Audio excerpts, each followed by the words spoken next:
America, they don't I'll go. attempt things; they do things. I want to stop. I want to stop. Oh no! I'm fine with still talking about it because like it's not like I'm stating like my political ideologies. It's just there is so much that you can unpack with this. Yeah. Cause Yeah, I just. Sorry, go on. no, it's fine. Like, cause my whole entire process with this, my whole entire thought on this, is it it was something that I was expecting to happen sooner and it didn't.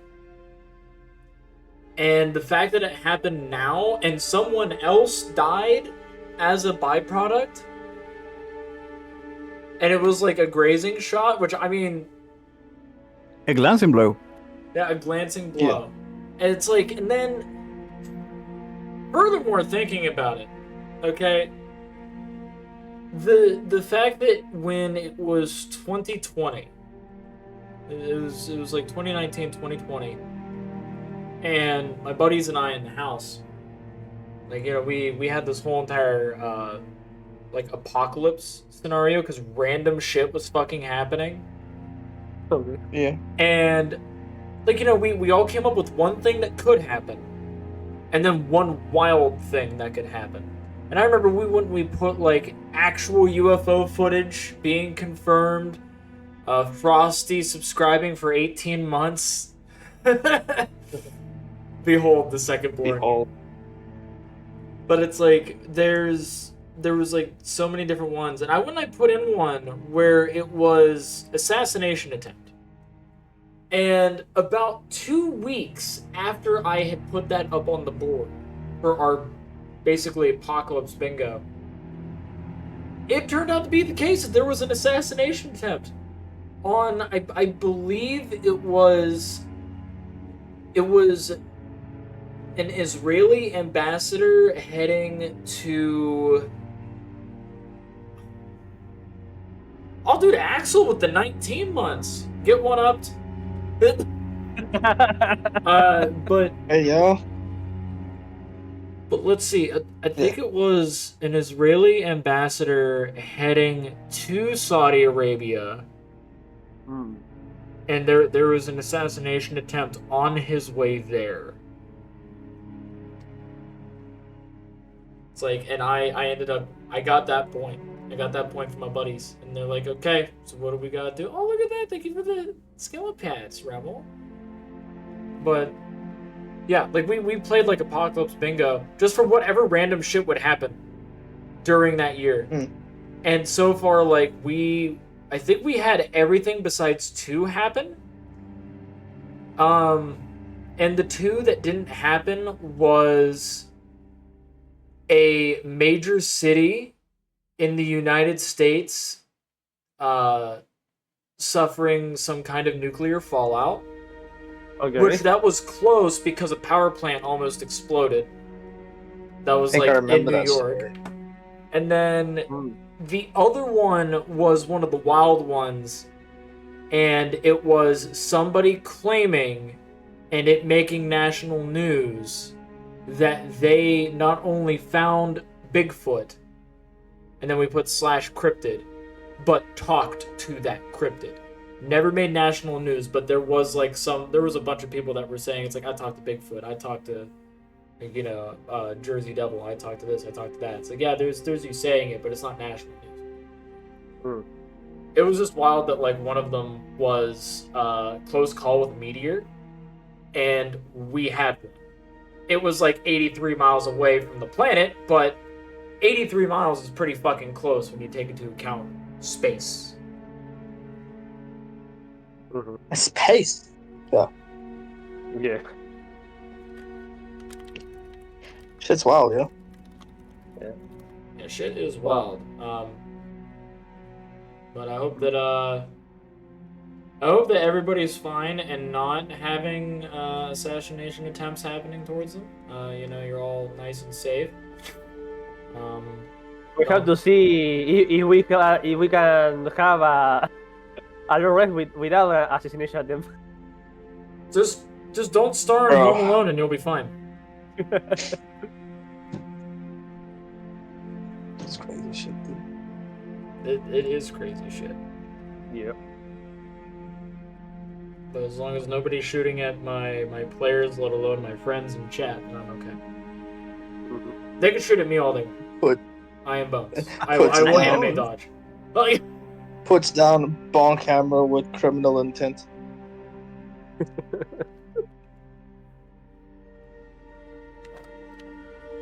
but welcome on back, everybody, Oh, to man. Bloodhunt. We last left our heroes at church. And Oh, I got to read lore that someone else wrote.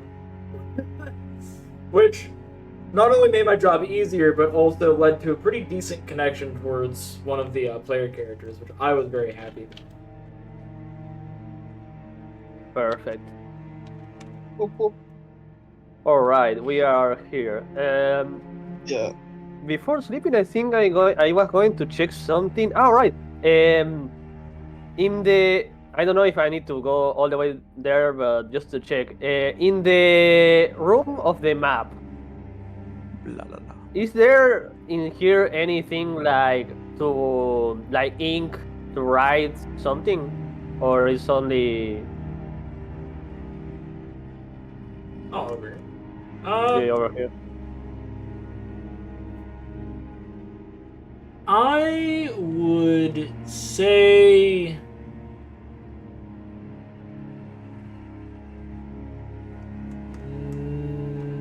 yes. Okay. There's a crate that's under the desk, like under the slab. Okay.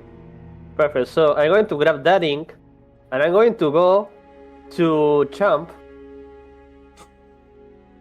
I'm going to say, Champ, if you eat this, can you produce ink?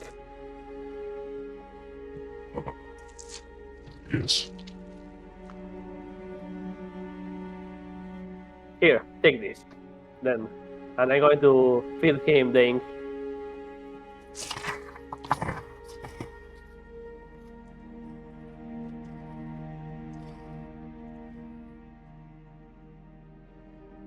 And then I'm going to use the bottle to see if I can get ink from Champ.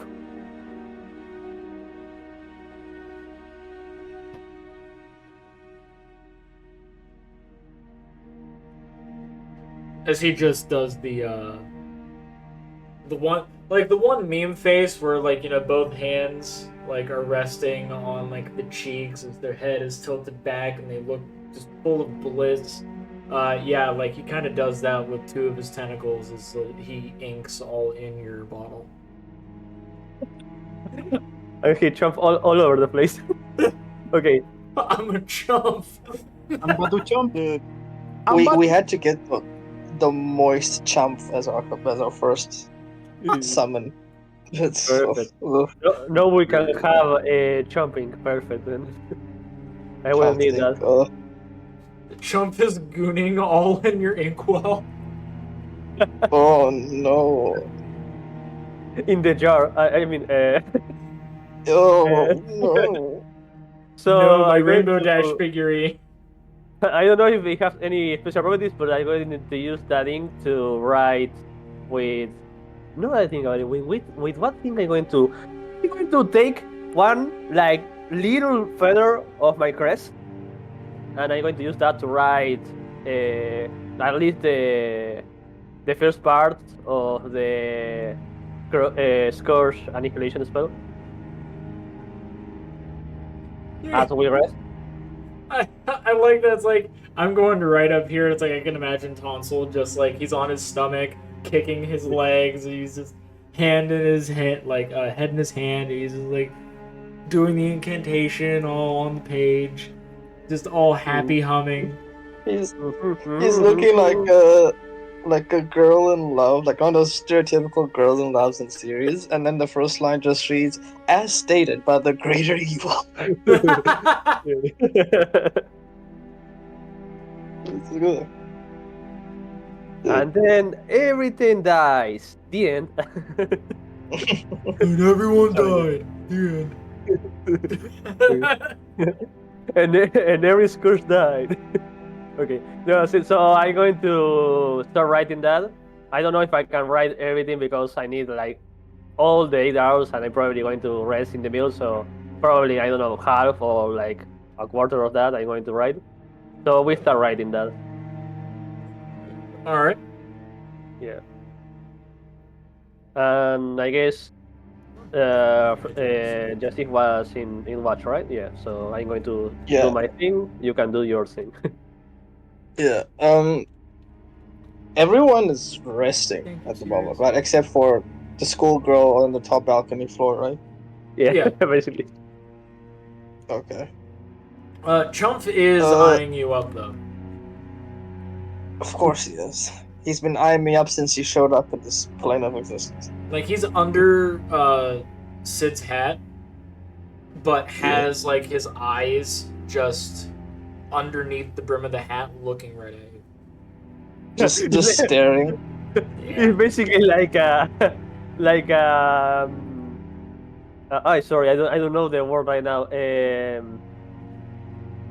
Oh man, it's like a turtle but with long It's like a eyes. snail. It's like a Yeah, it's like snail. Just snail. the little Like the yeah, eyes coming out. Yeah. it's like a snail, right? That was yeah. Oh, dude. Okay. So after that revelation, right, with a bunch of I suppose queries in mind, right? Yeah. There are nice. There are two things that I'd like to do during my watch, and one that I'd like to do with Tonsal when we switch watches, right? Uh. Hmm. So if that's cool with y'all, Of course. yeah. Okay. So Blah, the blah, blah. first thing I want to do, Uh. right, is we got a rundown, I suppose, for the weapons displayed in this room, right? When we walked in, Yes. Yeah. the sword, the axe, the mace, and the shield. Mhm. Now, being a Shair, Yeah. knowing that this is obviously in some sort of like memorial or display formation, Uh. uh, would I have knowledge based on studies? Because I'm not a religious man; I'm a studied man. Um, if moving this is considered in some way, shape, or form as uh, disrespect or ill will or even Blasphemy. yeah, or blasphemy, I suppose, because So what are you wanting to move? basically I want to know, right? Because I want to investigate. Let me do it this way. I want to investigate the shield. I want to Uh. get to see more of the shield up close, right? Uh. And I want to see if it's an actual shield, if it's just like a memorial, if it's like stuff like that. Uh. Okay. Start from there, and then I'll get more detailed into it. I think it's the best way for me to explain it. Well, this is an actual shield. I will tell you that. Mm-hmm. On top of it being, ooh, sorry, an actual shield. Yes. Thanks. Uh, Blah, la, la. oh, la la la. Blah, blah. But on top of it being an actual shield, it seems to be a phoenix flying into the sun.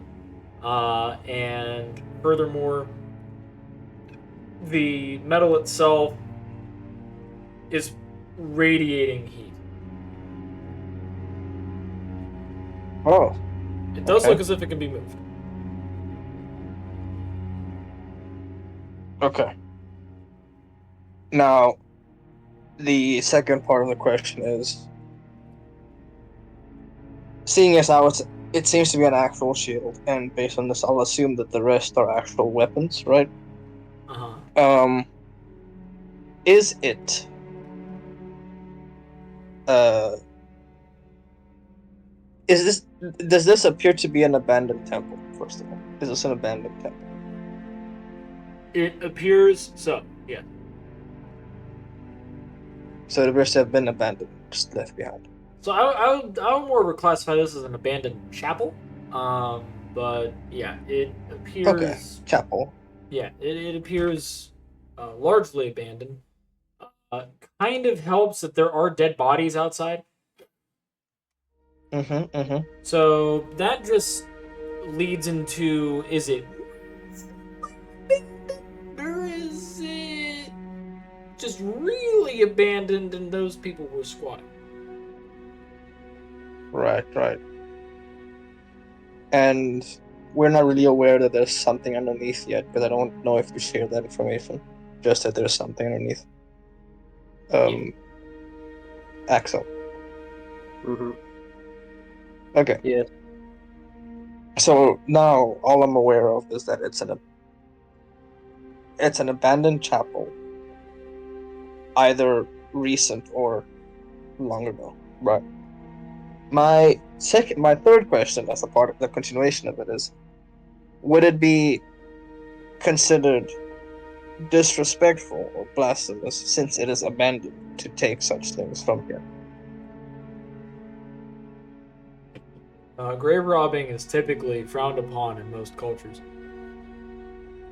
unless you're a goblin or a gnome. At that point, it's just they're dead. They're not using it.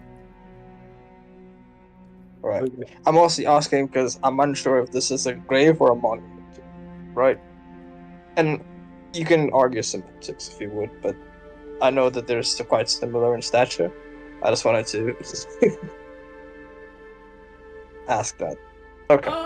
I would say, looking largely at this slab that has the shield on it, it appears that the slab is able to be moved, which means it's a lid, which means this is a sarcophagus. Okay. Then that answers my question. Yeah, so there's potentially a body in there. I say potentially because who knows? Somebody probably went and pulled a Great Britain and ate it like beef jerky. All right. That's why we don't have that many mummies. The British largely ate most of them. That's why are these things I'm learning at 2 a.m. in the morning? I don't like this. You should totally like this. All right. And then when we walked in, Divine Sense said this was a hallowed place. Okay, I probably wouldn't mess around with it then. Okay, so me not doing that. However, I would like to know if I can do an Arcana check, since technically my shield is now a magic item. Question mark. Yeah. If it being a magic item prevents me from being able to change its form.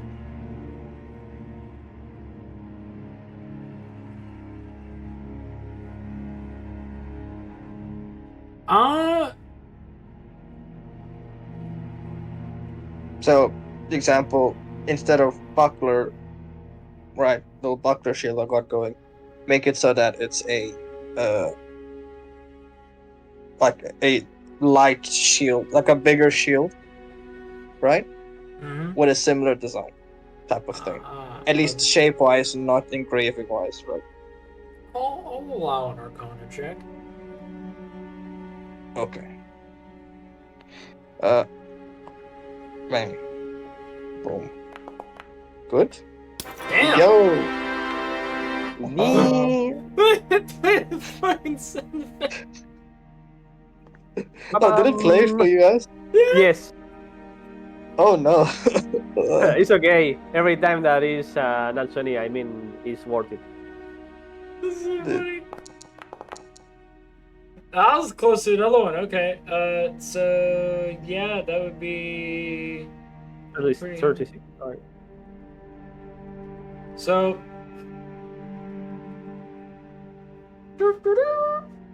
Jesus. Fucking Happy Wheels music when you got the nat 20. La la la. Made it. Only lost 2 arms and a leg. Thank you, Wheelchair Man. And Pogo Stick Man. Bruh, great times. And it's always nice to go and have like the bicycle with your child on it, so then you have a means of bypassing spikes by launching the baby seat. It's a small price to pay. Basically, it's good to start with the bike with a child on it and then finish with a bike with no child on it. You start with responsibilities and you end with no responsibility. I love the midlife crisis. Gets a Porsche. So with that, you have the understanding. Yes, you are able to change the shape, but because of the magic that is on it, you have to be careful of the natural mana network of the item, as you could strain it and break it, causing the item to either go inert or explode. Okay. You got the explode part of the information because you got in the 30s. Okay. Now, prevent me from doing this if it's not allowed. With the check that I did, right? Uh-huh. Would I be able to know if I could add on the buckler into another item? So, like, adorn the front of another item and attach it to it. So attach the buckler to something else, or attach something else to the buckler.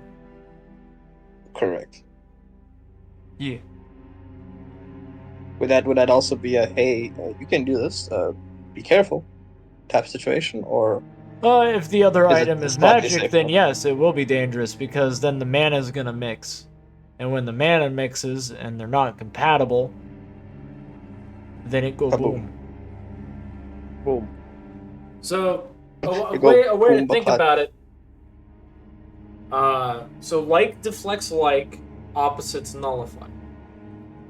So if you were to take ice, like an ice calling mace, and you attach a fire calling buckler to said mace, you now have 2 ordinary magic items, like just 2 ordinary items in general that are a little bit higher quality. They won't have any magical effect now because opposites nullify. Okay, well, what if you had a fire sword and a fire gauntlet? Okay. Wielding them, you need to make sure that they're about the same strength. Reason why is if one's stronger than the other, then you either have a hand grenade in your hand or you have a hand grenade. Aha. Okay. Because then that shit's gonna blow up, because like deflects, like, as in they don't react well with each other.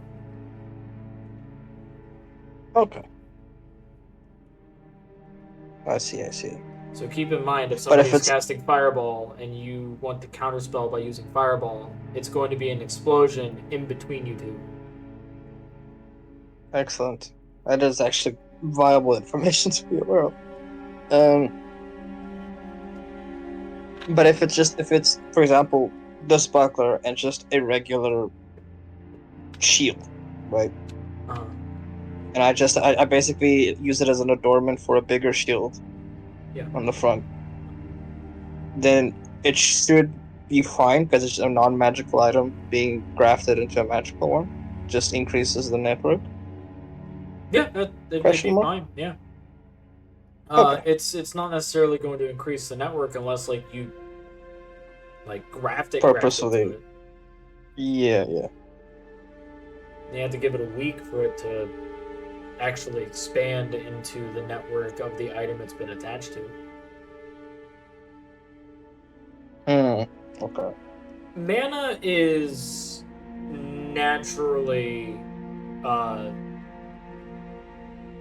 would say,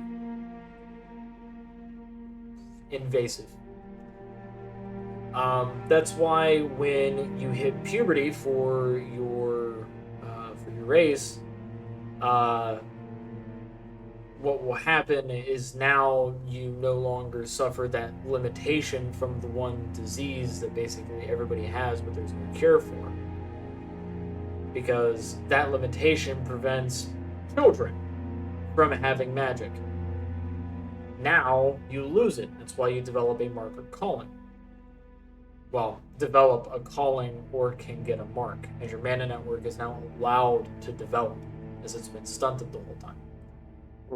As you will have 30 planes of existence trying to influence your mana, and if you go to a tower, you have a demigod, almost just a god, gemstone, throwing monsters, puzzles, and traps at you. And then at the end of it, you drink their fucking water and get a tattoo. Which that tattoo just alters your entire mana. Yeah, like evades it basically. Okay.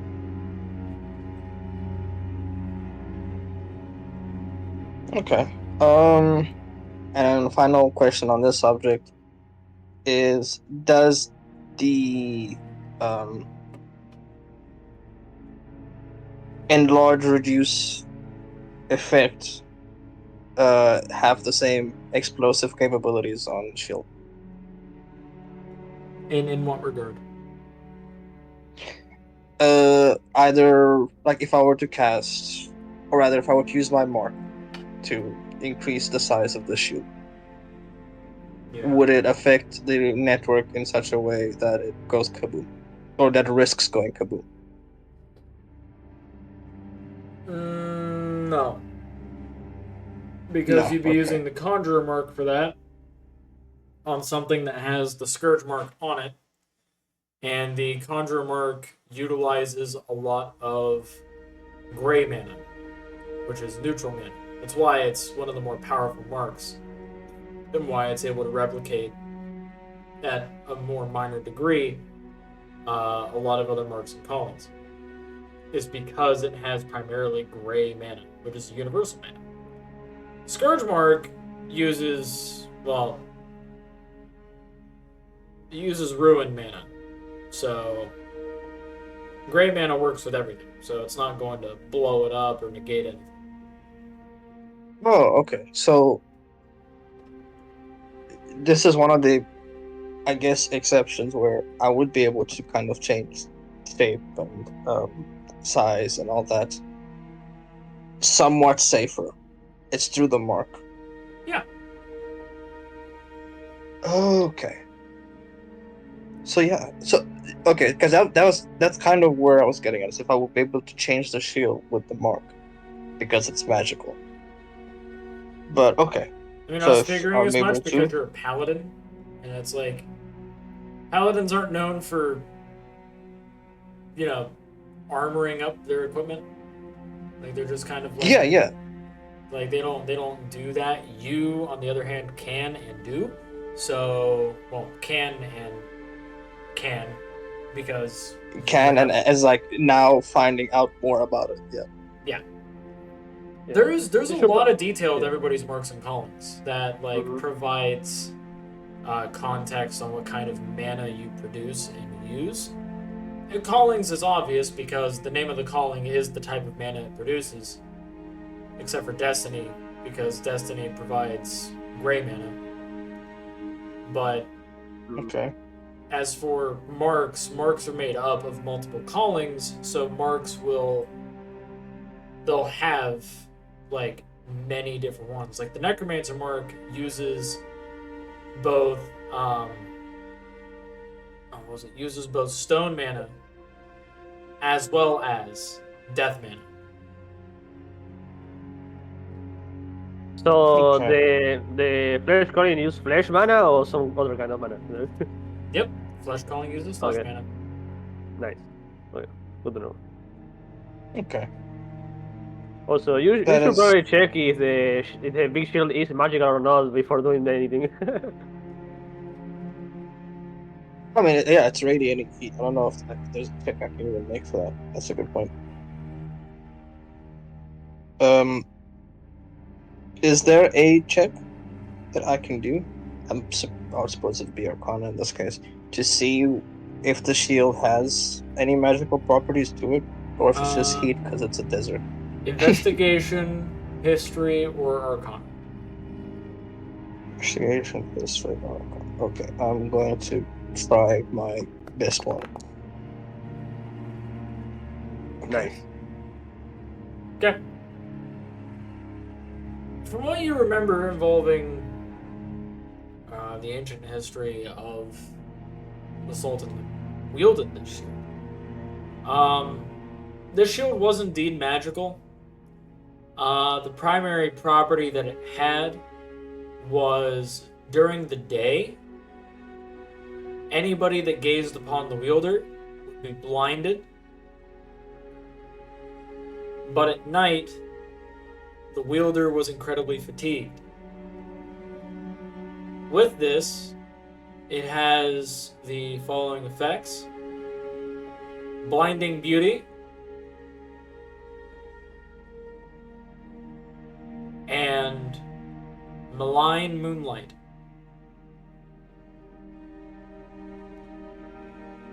Yeah.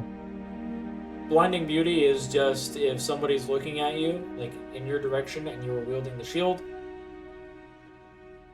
then, well, they would have to make a Constitution saving throw or go blind permanently. But if they succeed, they're immune to the ability. So it's a suck or save. Yeah. Okay. Meanwhile, the malign moonlight, that one is whenever it is nighttime and you are wielding the shield, or if you are in darkness, so shadows count as well,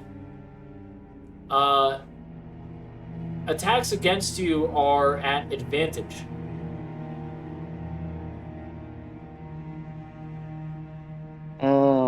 Okay.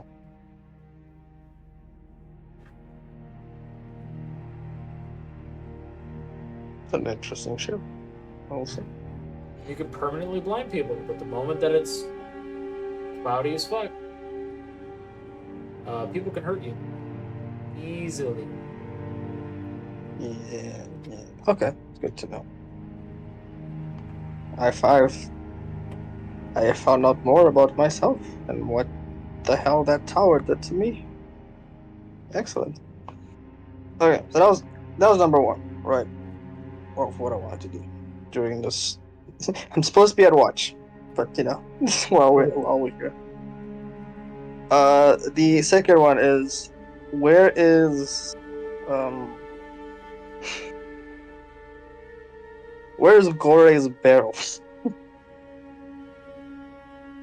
Gore's barrel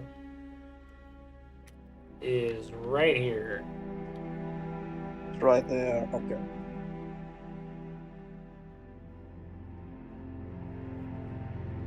Okay, and everyone on the side is sleeping. I would assume. Yeah. Yeah. Okay.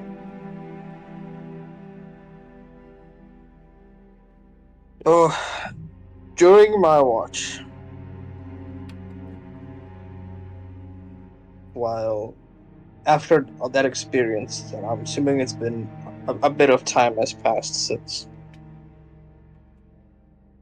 I would like to use this chance and very amateur-like, but as best as I can recall, based on written rituals and just norms, I would like to attempt to do a funeral rite through ceremony. Oh. All right. So it'll be that.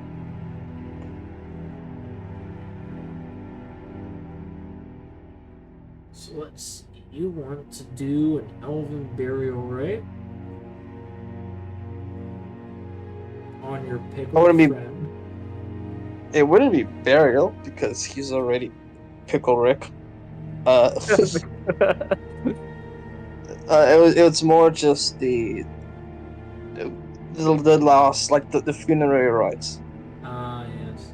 or small ones, I suppose. Because again, I'm new at this, Oh, so you don't just want to do the based coming on. of age? Listen, if I can make this pickle come of age, it's gonna be some problems here.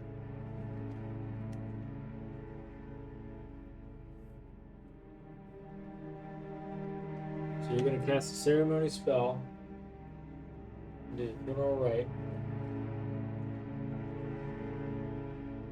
Okay.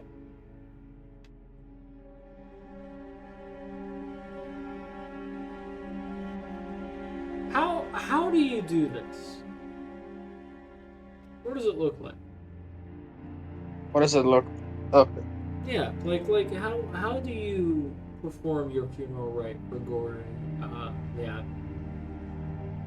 so seeing as the barrel is there and it's like near the brazier and the people are snoozing, we could take a few minutes to just be like try and recall. Just remember, how did we say goodbye to the day there, right? Because I didn't necessarily have a family in the same regards as he probably did, right? Um, so I just based myself on what the vizier, which I keep forgetting his name. I know I wrote it down somewhere, but I don't know where it is. Um, but that the vizier would have in his library during our studies, right? And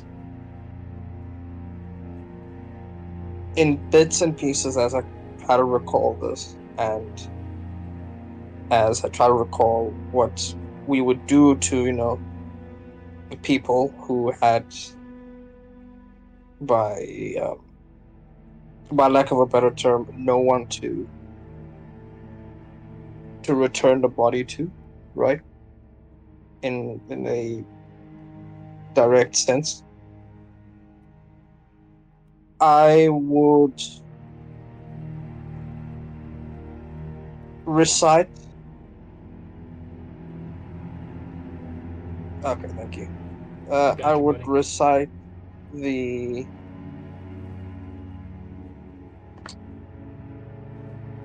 the few memories that we've had together, right? How during our travels we have experienced challenges in these deserts. How before this sequence of events and before the first time we actually went into the tomb, we would have gotten to know each other and would have been a bit pissy because we didn't know what everyone else did, and we just kind of sat at camp looking at each other, right? And how from then and for a few years after that, up until the eventual, because I'm assuming that at this point we've been together for at least like a year, right? You two had known each Before other for 3 years. for 3 years, so it's been about 3 years since the the original tomb raiding excavation, right? um, and during that time, we've had the scourge come into our lands. We've, um, you know, kind of bonded together, the three of us, and how no matter what, his Taki was determined to ensure he'd have his story told, right, as every Shire does. I would offer a moment of silence afterwards, and seeing as how he's in a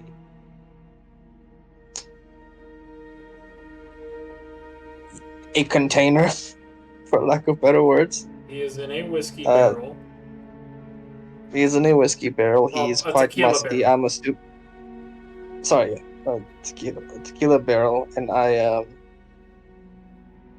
like to respect the wishes of his family and not pull him out, while he's fermenting. He's stewing. While why we let him cook? Let him cook. Yeah, I would. It's okay. He's just playing Donkey Kong. He's just playing Donkey Kong. Yeah, I would kind of hold the top of the barrel, right, and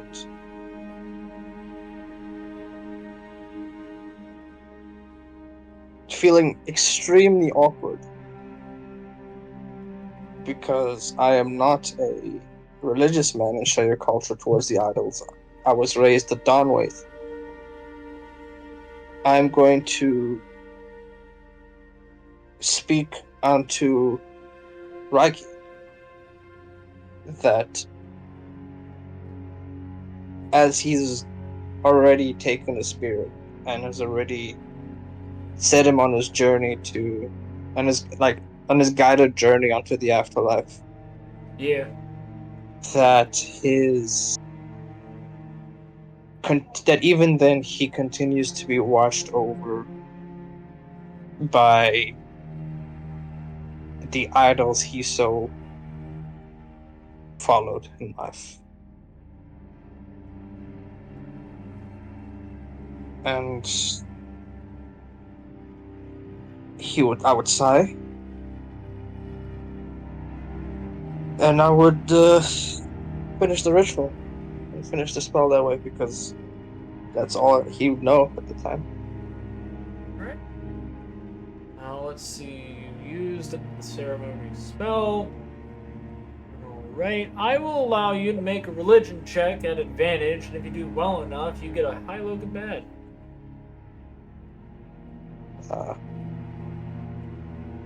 The blackjack and hookers situation. Okay. Thanks for the match DC I wanted. Okay. High, low, good, bad. Great. I know what this is. Work would die here. No good. Are you sure? No, but I'll take it. Okay. So low good? Low good. My God. Nice. Nice. You feel as if something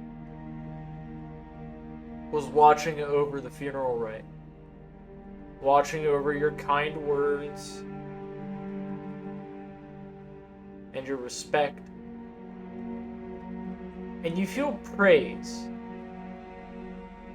but you're unsure as to from where.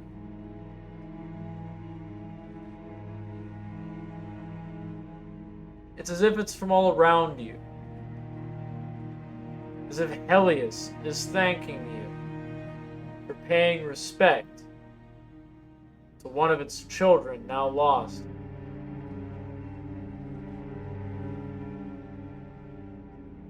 Frosty, you get a nice little benefit here that you can pass on to your party members, or you can choose to keep it for yourself. You could choose to give everybody in your party, NPCs excluded,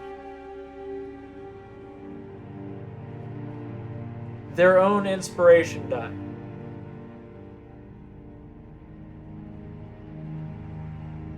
Okay. Basically, they can add a D8, because that's what it will be, is a D8. They can add a D8 to any D20 roll, or they could subtract it from any D20 roll. Or you can keep it for yourself.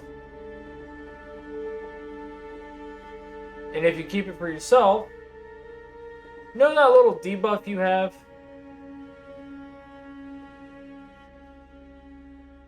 The saving throw one? Yeah.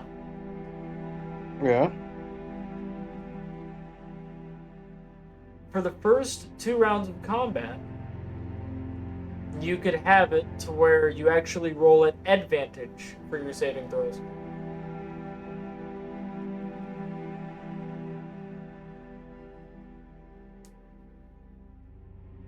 Huh.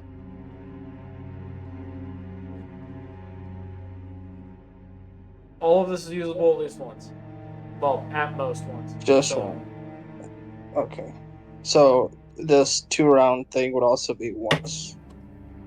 yeah. Okay. So you'd have to pick the combat that you do that in. Okay.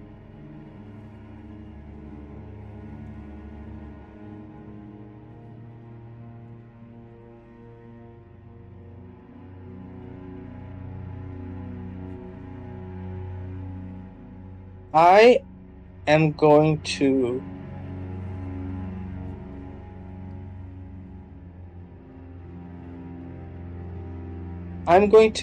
continue to bear the burden that comes with remembering Gore. I will give that to my party members instead. Okay. So they can have inspiration die. And the final words I will say to Gore shall be in Shahiri Elvish. And shall be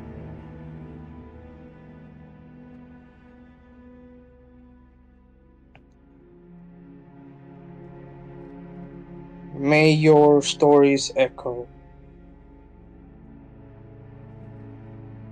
while you rest.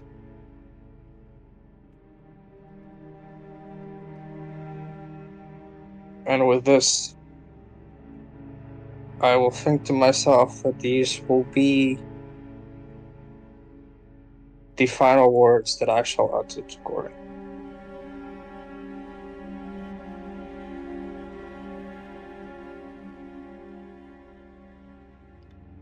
Right. Yeah.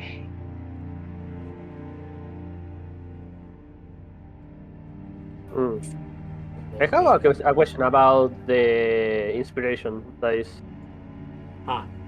Because he decided to give it to the party, he gets ones also, or it's only the two of us? Nope, it's only the 2 of you. Okay. And the other thing is, can we stack it in one roll, like the 2d8s? Yeah. In total? Nice, it's good to know. If we need something to really happen, we can try to force it with like bless, bardic inspiration, and double inspiration And dice for the funeral. just throw that in there, Yeah. just Yeah. push it. Yeah.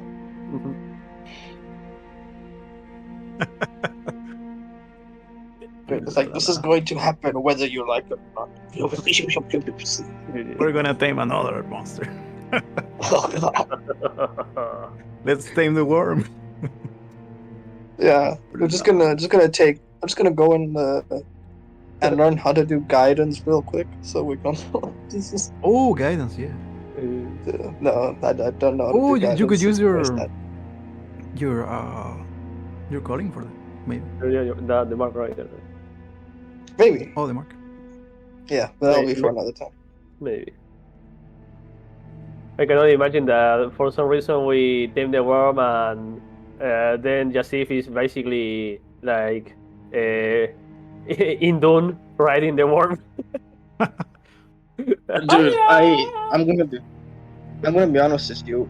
We cannot tame the swarm anymore Yeah, with because the I need to yeah kill it. Otherwise, I am yeah. We know. permanently.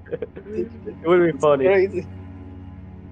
I mean, we It's can like, always oh, try. We can always try to cut some part of him or her and make it another worm and kill the other worm, just Yeah, we my can raise the doses. worm. Oh god, like a small part. dude! I just drive around the desert with the worm. It's like, but Jesse, if you have disadvantage on all the saving throws, but look at my worm. My Because Look my at my worm, gummy worm. I don't need a advantage in any cemetery. Everybody's dead. Ah, and then Jasyf the worm runs. Atreides. Jasyf Al Gaib.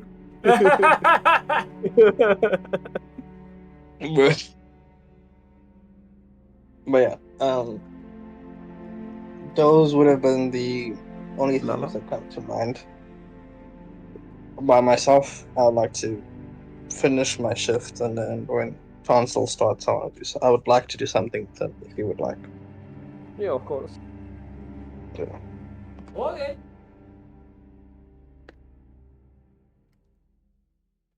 So you finish off your shift. I take it you go to Tonsal. Or you go to Sid. I believe Tonsal said he wanted to do second watch, Yeah. Okie dokie. so that's why. That's why.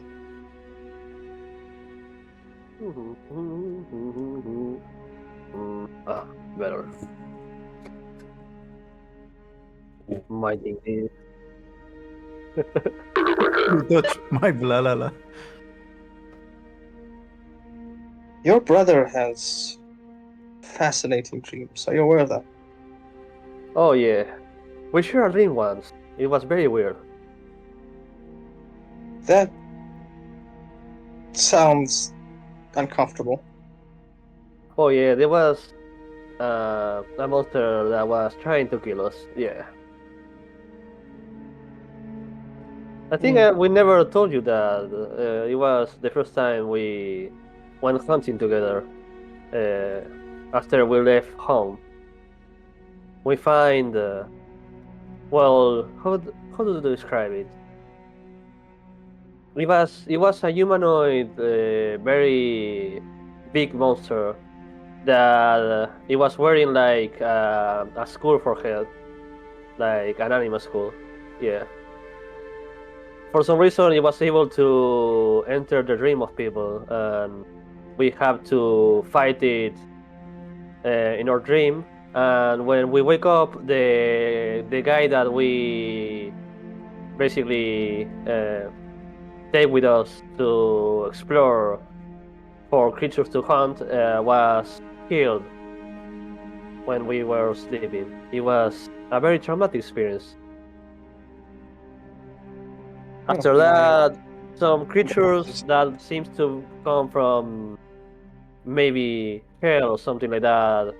They look like maybe elementals or demons. They tried to attack us, and we needed to left that place, and we end up here. Yeah.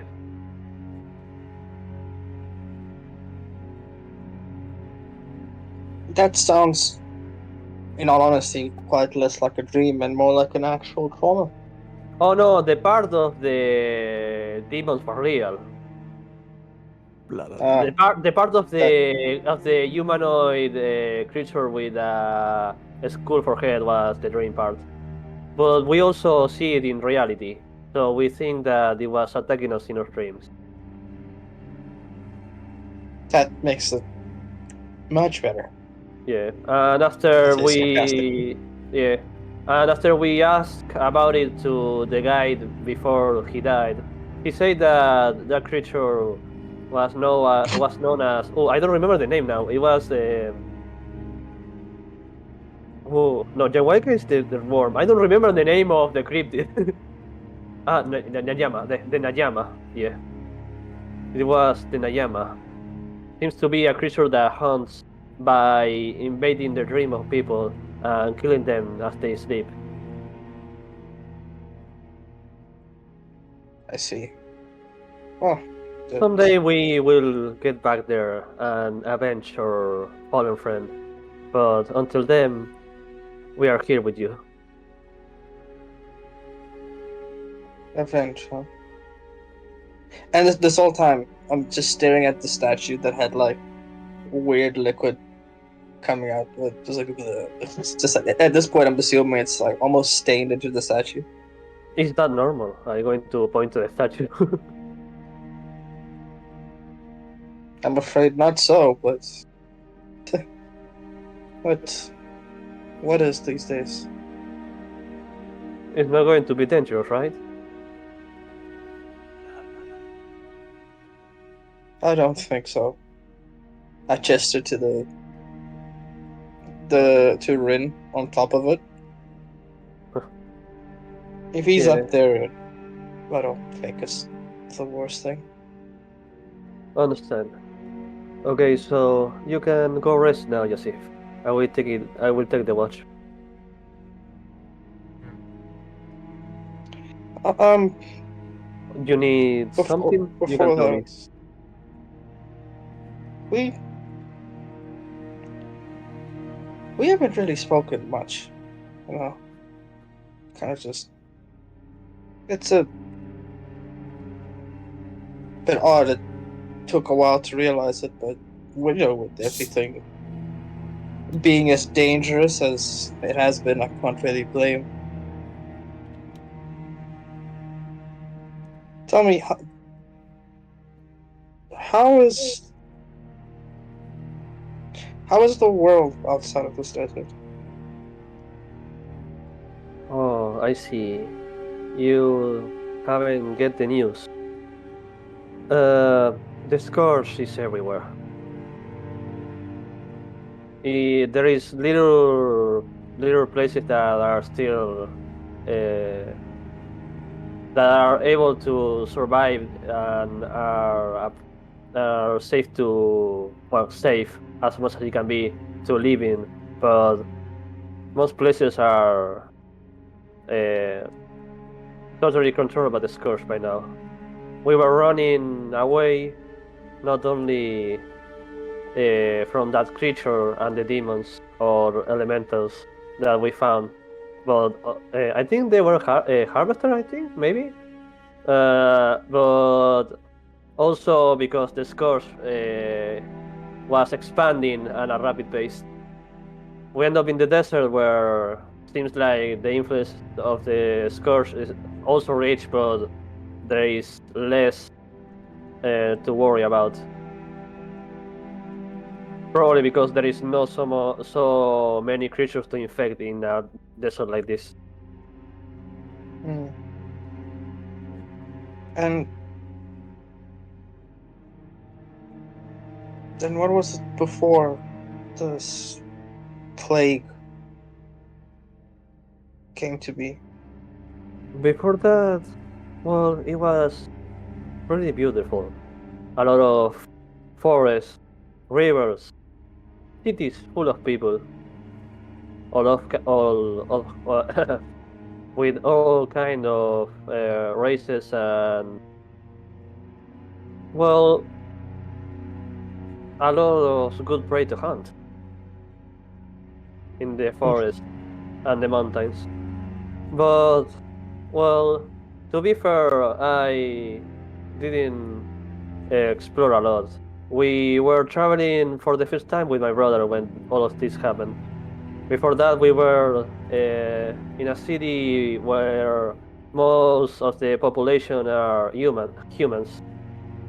We were a minority in there, but that wasn't really a problem. We had each other, and the people in the orphanage were really kind to us.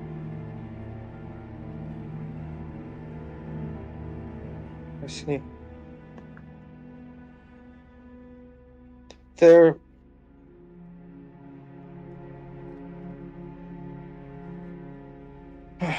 There was a time when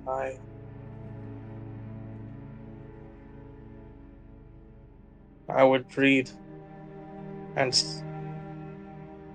see images painted upon these pedestals of how the outside world would look compared to this desert. Of never-ending oasis, of trees larger than any ones we've ever seen here. Yes, there is not much trees in here. Not another place to get good cover and have an ambush. Is, I guess, um an advantage and a disadvantage at the same time.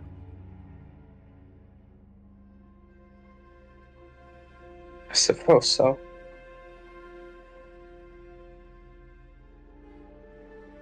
I wanted nothing more than to leave this house. Well, To go after yeah, explore yeah.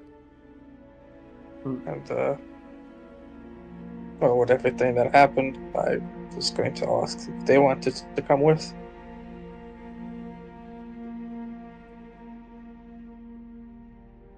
But now I'm just confused, I guess.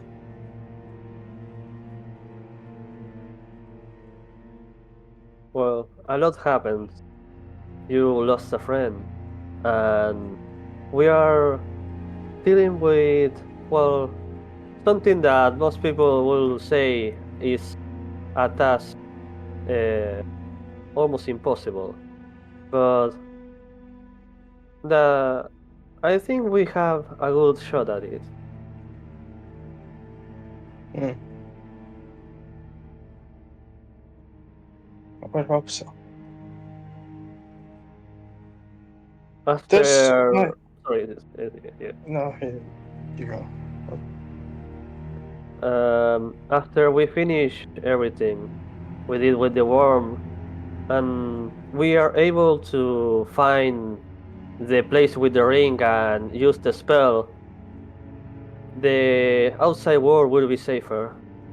Then we can probably explore together if you want. We are going to get back there when me and my brother, have things to finish. So you are welcome to come with us after everything is done.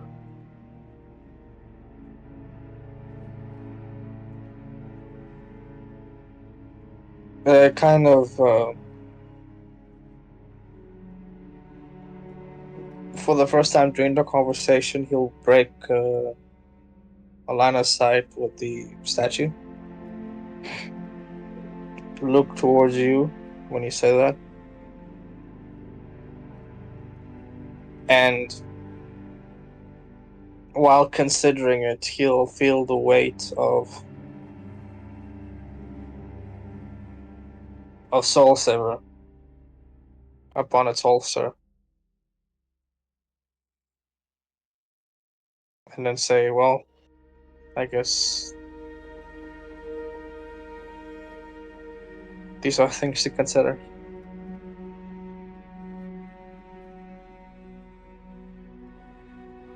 By this might sound odd, but I've noticed your calling deals with the mortal body, right?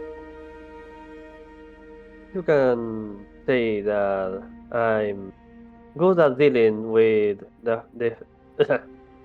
the flesh of people. Yeah.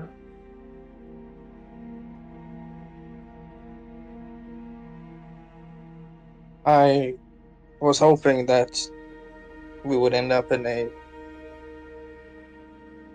settlement that was somewhat stable, but clearly that wasn't the case. And well, I'm unsure if we'll be able to find another before we find ourselves facing the worm again. As you so pleasantly call it.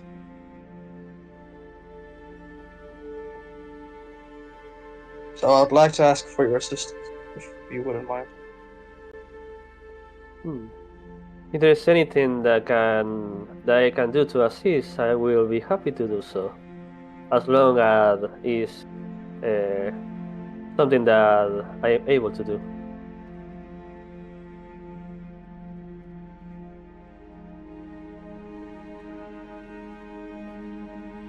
I wish to honor my people's traditions, as I've already done so, and I gesture to the set of tattoos on my arm. Could you perhaps help me mark another sign of honor upon myself?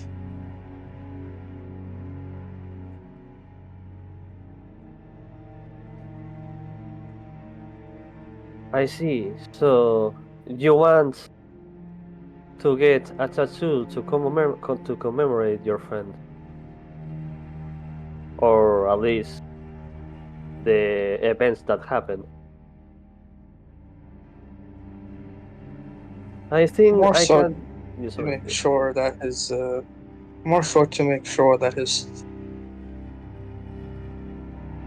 story isn't locked down to either one place or lost down to history.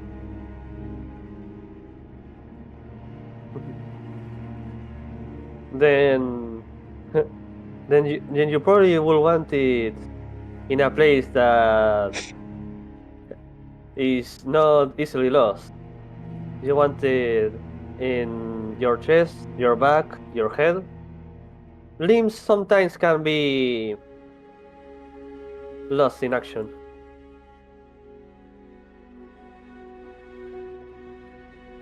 My shoulders. That will suffice then. I have some ink with me. I think that I can merge it with your skin using my mark. It will not be difficult, but well, I'm not artist, so I cannot promise the final product will be very refined.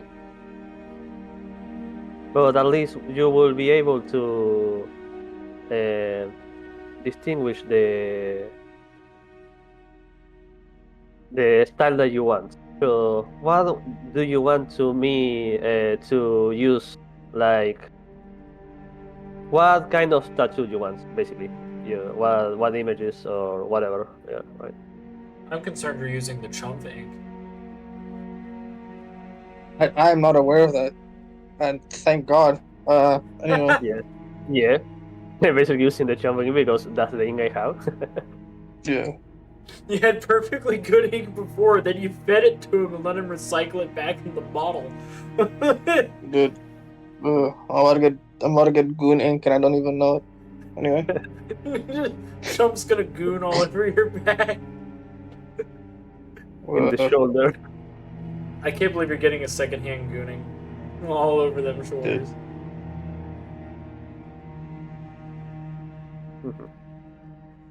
It would So, seem yeah. that there's a certain iconography that a spirit has left behind. If you don't mind following the motif of an owl taking flight, I would appreciate it. Oh, yeah, that will be easy to do. I I I know the form of owls. I hunt them sometimes. So an owl taking flight. Anything else that you want in there?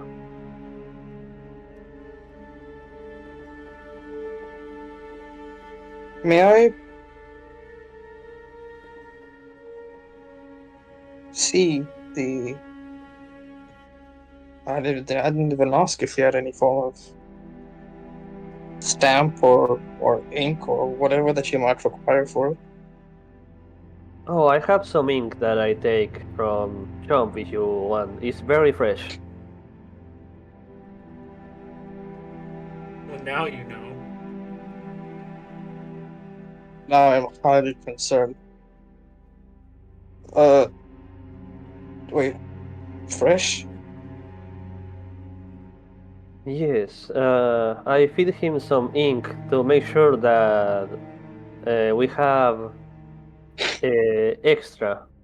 I didn't know how much it will take to write the full script of the full scroll of the ritual. So I feed the ink to to Chomp so he will be merged with his own fluids and make it last longer.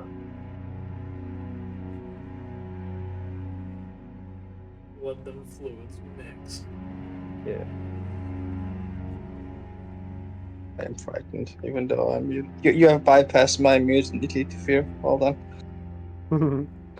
Alright, If you're not comfortable with that, I think was still a bottle of normal ink in the shelf I got this. The original one.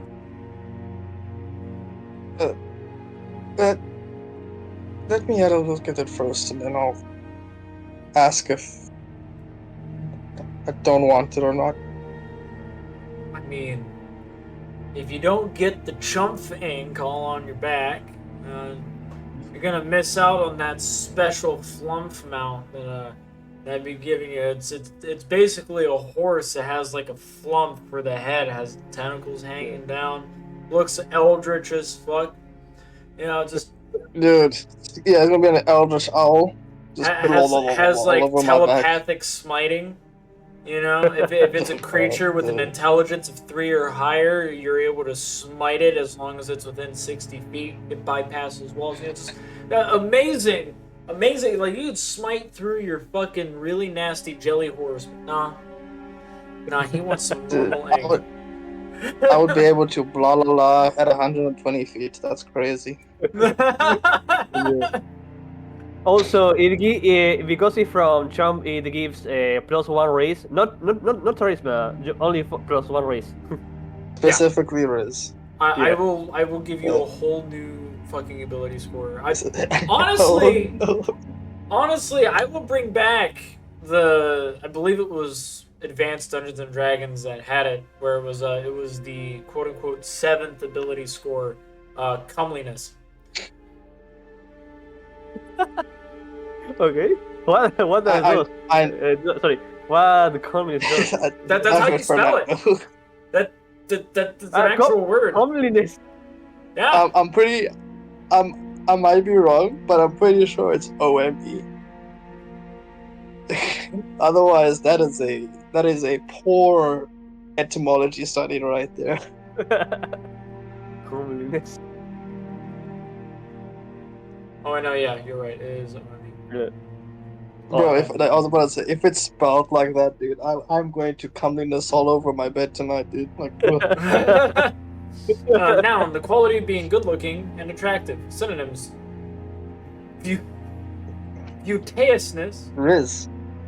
fairness, loveliness, type of beauty, the qualities that give pleasure to the senses. Yeah. So basically, Chomp.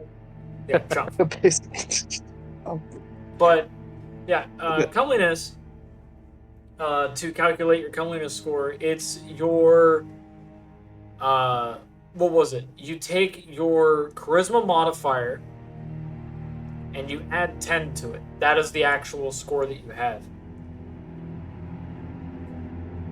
Nice. So Chumph would have a 10. He is a 10. My God. Tonsal would have a 12. Jasyf would have a 14. And Sid would have a 14. Bro, have you seen Sid? Sid is our, like, poster child. Yeah, he's adorable. Sid's got the mlem and the chump. And now the blah blah blah. Ooh, you touch my blood. Ooh, my ding ding chump. My didn't jump. But yeah, could I perhaps take a look at that ink that you've so freshly acquired? Of course. I'm going to take out the jumping. I'm going to show it to Jasyf. All right, boss man. Listen, listen well. I want to Oh, find out if there's. I want to find out if there's anything funky with this thing before I start putting it in my body or on my body rather. the first thing that you need to look out for is that tone of yours. You don't say you listen well. My gosh, I am angering God, but I'd rather that than face the unknowns of chomping. Jump responsibly. So, you're inspecting it. Yes, It's please. how I like. drinking a carbonated blue drink. It's sweet and sparkling. Oh my god, like he's having a Baja Blast. Oh my God. Or just carbonated Star Wars blue milk. Either way. So what you have. Don't beer on the other side of the table mewing. Where's my chump fanfic? Like Oh God, please no. I my beg of writers in thee. my server, where are they? It's the blah blah blah. The Blast! Does he already have one? He doesn't? Well, now he does. There's your inspiration. You enjoy that. Alright, so with the ink itself, I want you to make an investigation check or a survival check. Okay. Uh,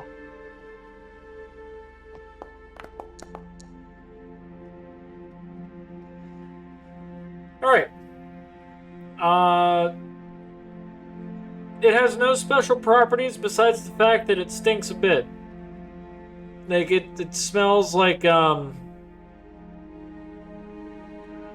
smells heated. It smells like hot bitterness. Like an old cup of coffee that you decided to reheat. that is surprisingly accurate for Gore in one way or another. What? He, he's He's right getting cooked. there. He's He's getting getting. good.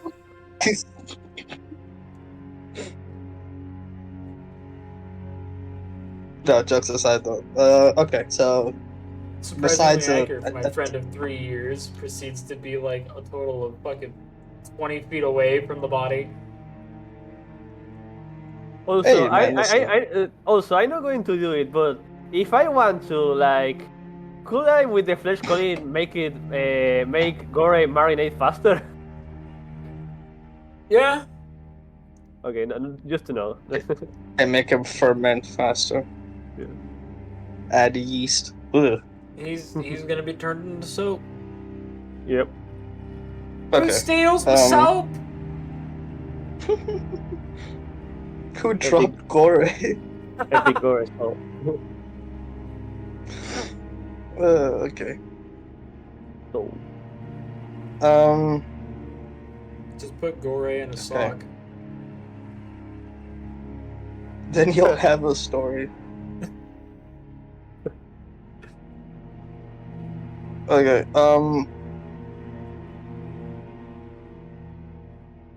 Could you remind me, Undead, what happens when the conjurer mark is at 1 and I use it?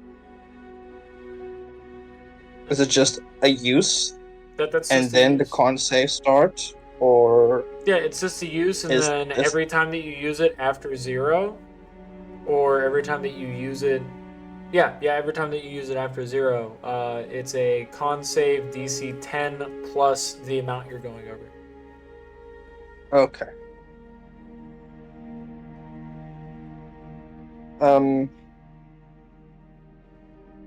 All right. I would like to know, right, since this is still considered an item, the ink, if there is a way that I can channel the mana from my conjurer mark into it so that it's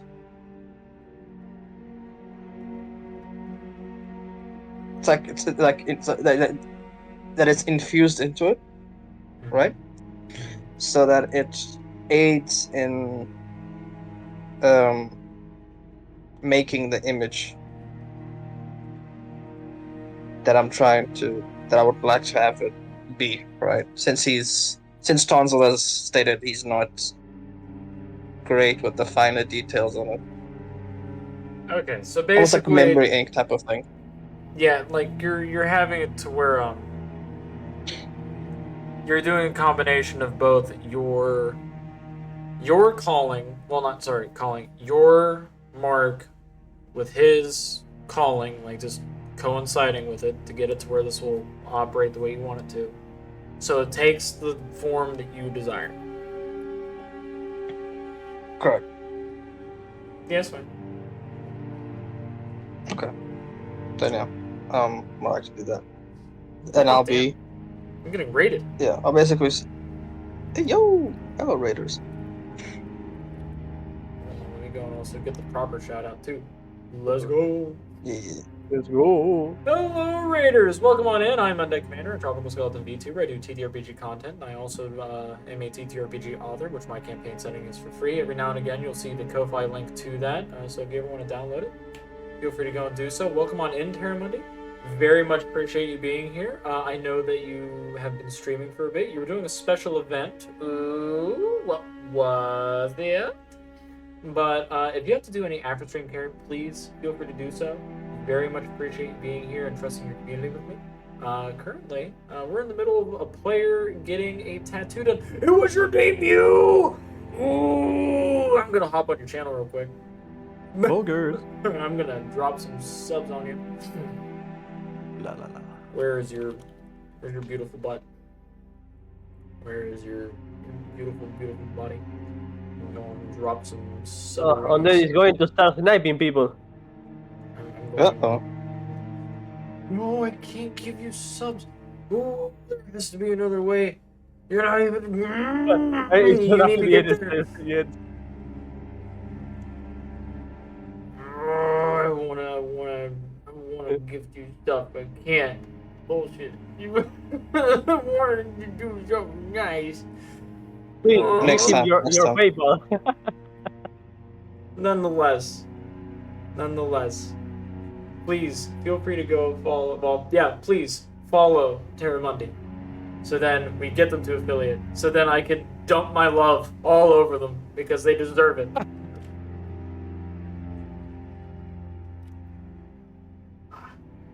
But anyways, yeah, just I a know why. little bit of tattoo to them. Yeah. I don't know why the sentence dump your love and chomping in the same space of half an hour is not it's not right. It's just not right. I'm about to choke. That's every time. Oh, also, how about using the flesh calling to like basically infuse the ink in the skin of Jasyf? Will it take a mark or is it something that I can use to? Sorry, will it take a charge or is something that I can use to? I would say that it's something that you'd be able to do, like, without spending anything. Good to know. Perfect then. Because this is like a little bit of a tasteful thing that you're doing, and also you guys are in the middle of your rest anyway, so it's like there's no point in you spending and charging. Mm-hmm. It's like you're gonna regain it anyway. Yeah. Yeah. Alright, well. Besides the slight musk, I suppose. It seems to be fine. Mm-hmm. Sure, you can use this one.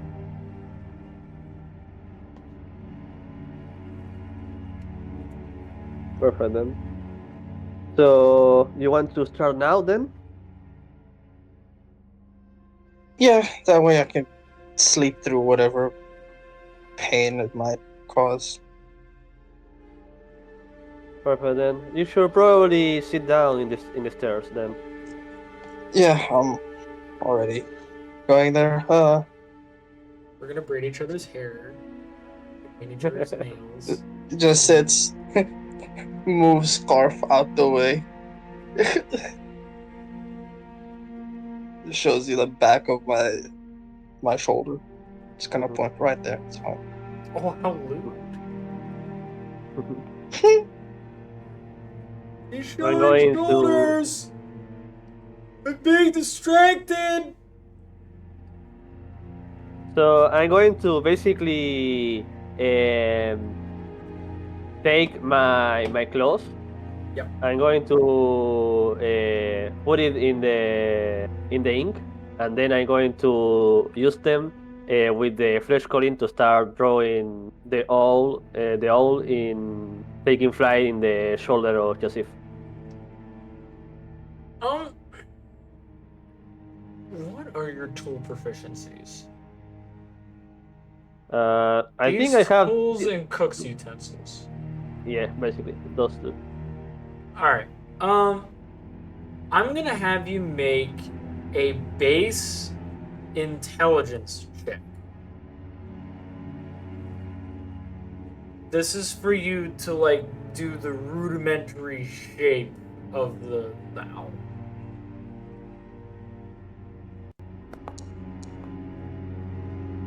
That's really good. Jesus. You do a remarkable job at semi-carving this owl out of his shoulder skin, moving the skin around with the flesh calling and getting it to where the ink is laying in and adhering to the skin and melding properly, and it even changes based off of his skin tone to be a bit more stand out. And overall, pretty decent detail. The feathers have a bit more flow to it as if wind is cascading across. There's this depth of field effect that you have on it. And because you got a 19, let me just roll something real quick.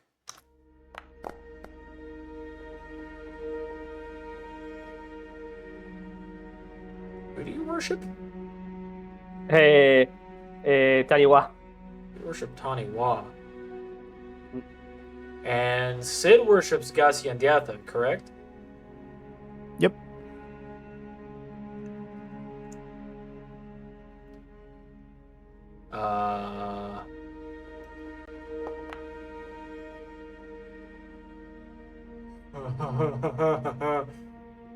You feel like there's a god looking at you. There is a great dragon that's paying attention. Yeah, you. What the fuck? Dude, are these dragons just like looking at this elf be like, this motherfucker got some heart on his back. It's like this, bro. First it was it was Cassia and Theta and her fucking Quetzalcoatl's changing my damn stakes, and now it's whatever dragon this guy supports is staring at me. Tonsal, you feel your claw being guided. The paintbrush, no longer in your control, is now it moves with purpose. Purpose outside of your own design. The things that you're thinking of on how to put an owl on his back are still following through, but it seems to have a bit more, I would say, poise with the strokes. As you hear in your head,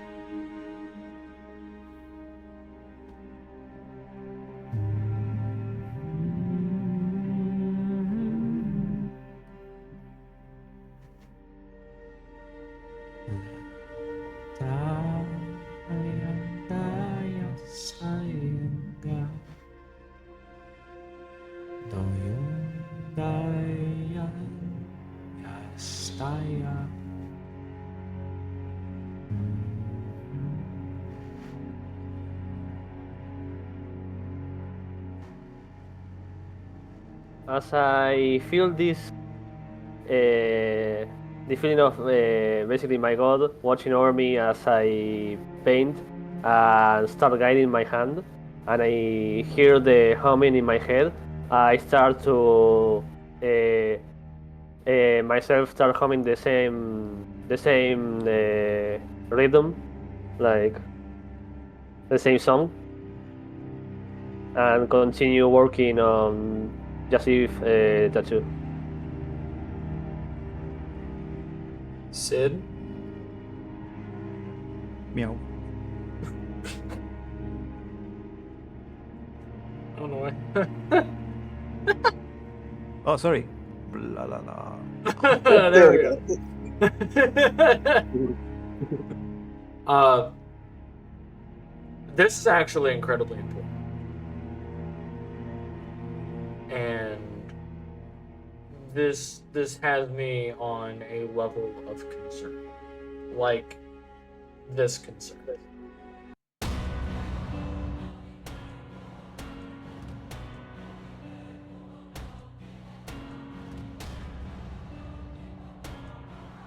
How asleep are you? Are you in REM? Or are you not in REM? Oh, no. I'm not in REM. But the reason why I'm not like, I'm kind of like a bit awake and a bit asleep is because of all the times we have tried to sleep as a group in the past. We have always been interrupted by something that was dangerous.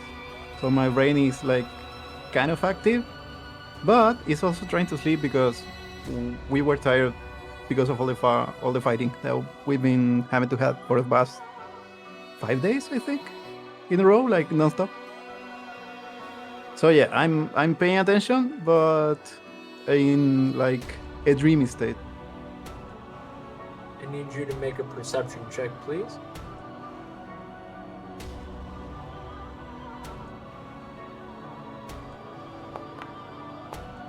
Bro. 11's enough.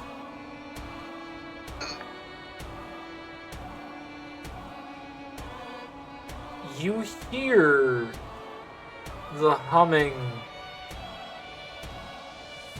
that a lot of Gasyandetha priests will sing in reverse. This is not being sung in reverse.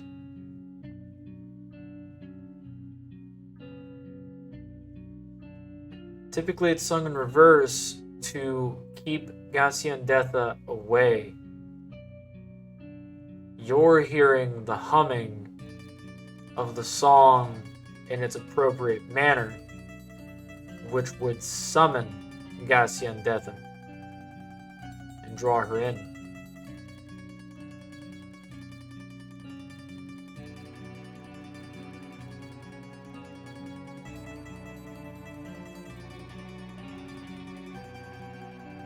Jump!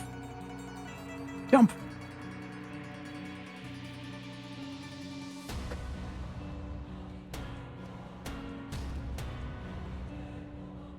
Slap me!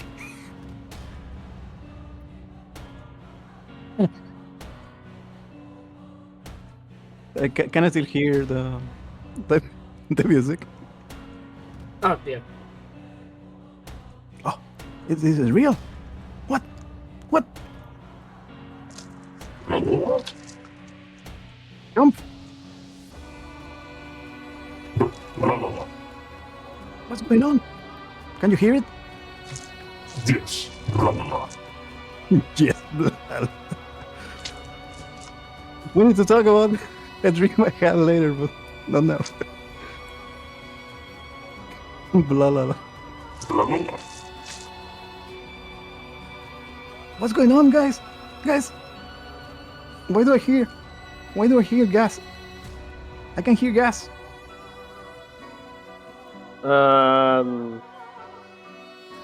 Oh, brother, we are just making a tattoo for Jasyf. I feel very motivated this time. Maybe I have some talent for this. I can hear the whispers of Gasendieta. Gas and oh, that was the thing I. Well, it was a very enticing song. And let me tell you, brother, she watches over all the stories that she finds fascinating and important, but she also watches over art, over music, over anything that happens in the world that could be interesting to her. So something important is happening right now. I want to be here to help you. I was just doing a tattoo in the shoulder of Jasyf to commemorate Gore. Oh, okay. Let me help you. Can I make a roll to like help him, like performance check or? Yeah, I'll let you do a performance check. Okay.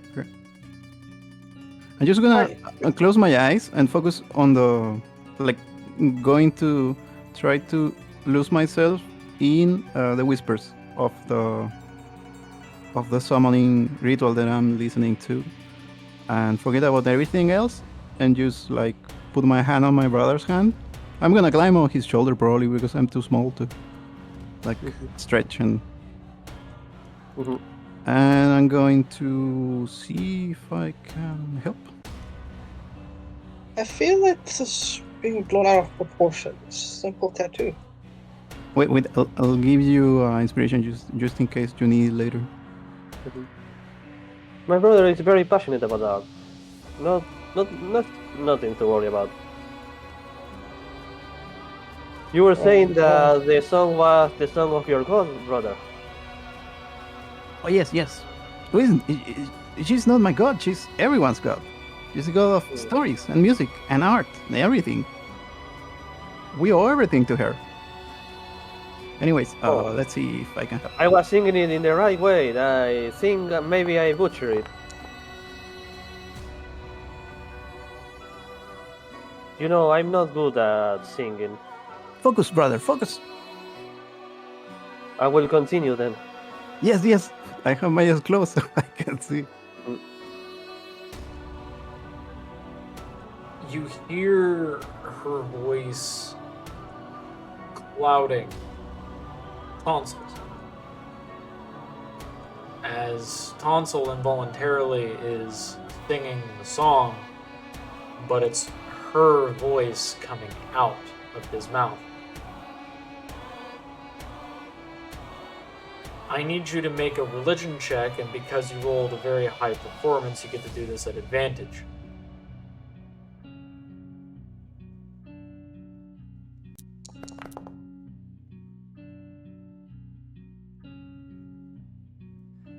Gasyf is known for making portals out of her art.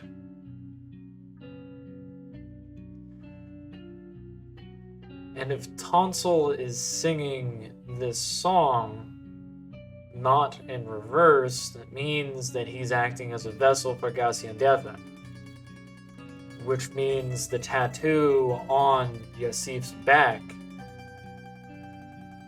is her art. Ooh. This also means that it can potentially be a portal. Wait, is there a bad thing related to having a portal in your back?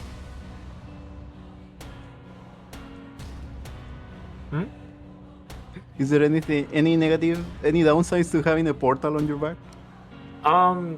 Besides a massive painted dragon leaving the back, no. Oh, okay. Yeah, you're basically trying to summon the...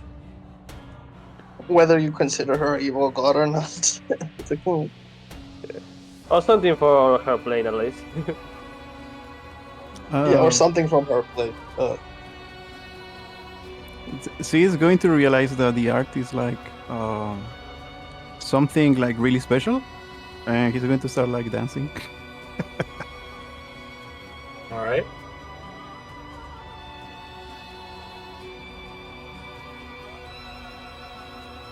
Tonsal, Even when you personally feel satisfied with the work that you've done, your claw continues without your means of stopping. It wants to continue to perfect it. In terms of how close it is to being done, you feel like it's about 62% complete. And with a few strokes, it's now 89% complete. As I was basically finishing my part, and I feel the hand still moving, and after my brother said that it was the goddess of the dragon goddess of art, I was going to basically think to myself, it's okay to do art for another god other than the one that I follow. So I'm going to try and basically make a quick prayer to Taniwa to see if he's okay with me finishing this art. Okay. She is going to notice his his brother is a bit shaky, and he's going to say, "Don't worry, brother. She's not the goddess of art. She's the goddess of creativity in general. Like anything that's related to creativity, not just art."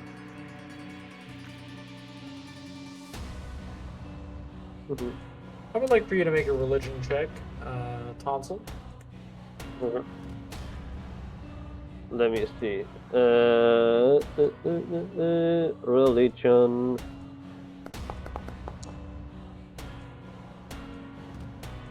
Oh. Yeah, you've been rolling really well tonight. Yeah. Dude, there's a portal possibility, dude. We better be. Jesus.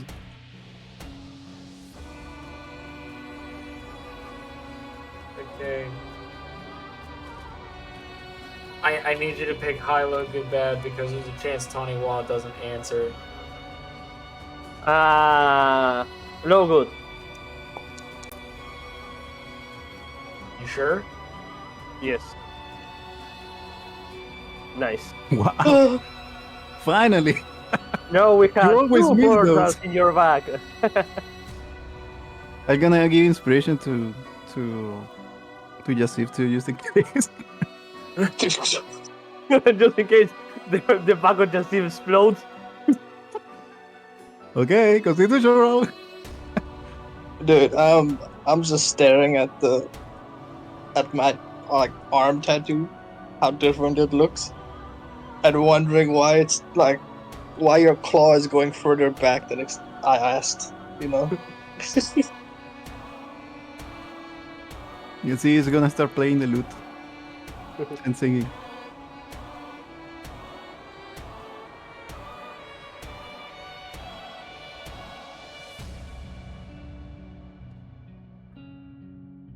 Regain control, or she leaves.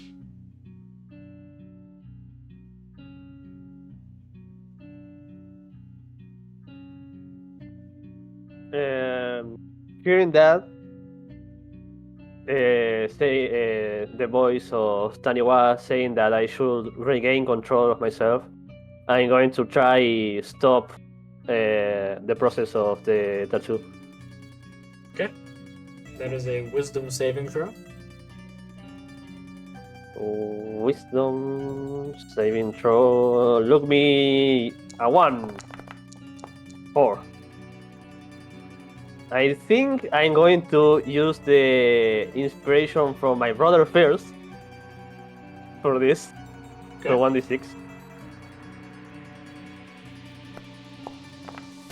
Explode. Okay. Sitting at a So 14. that, yes, 14.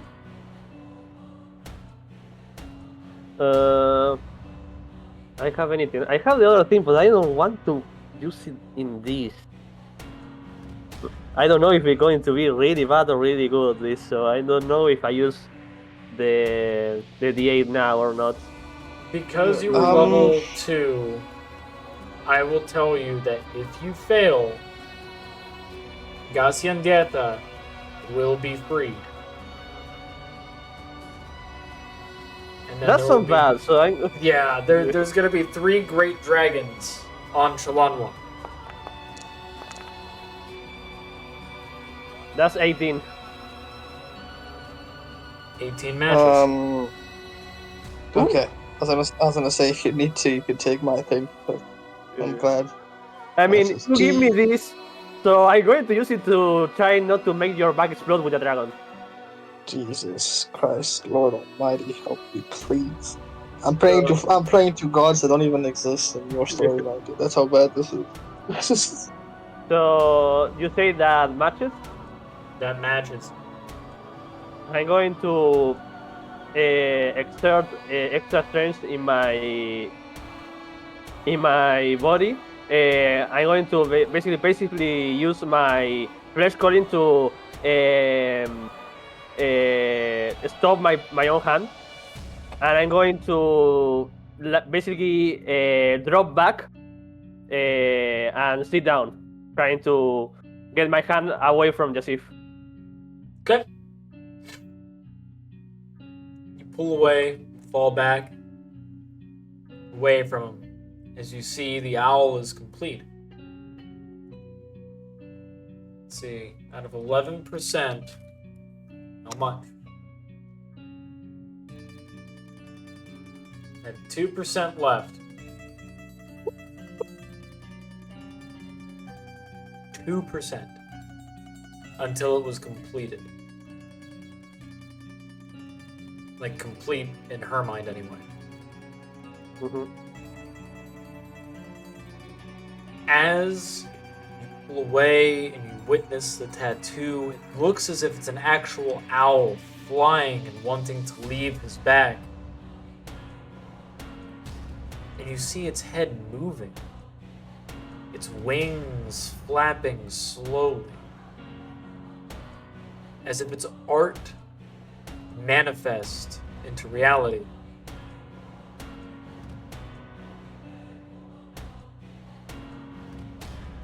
Because of this success, I'm really good at this. I'm reading my first tattoo. Amazing. Because of this,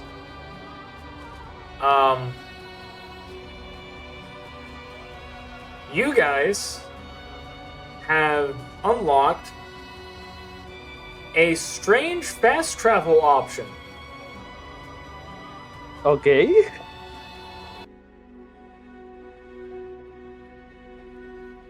So,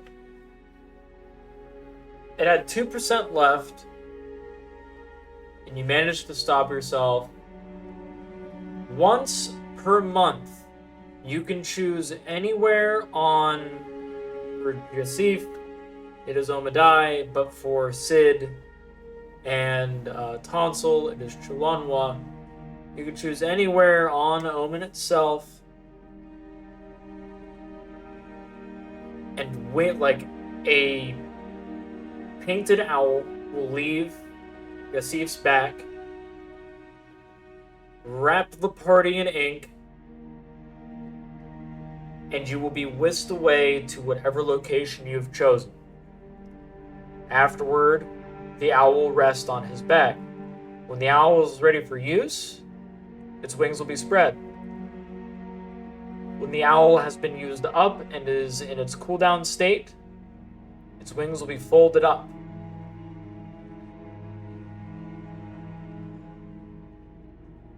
Nice.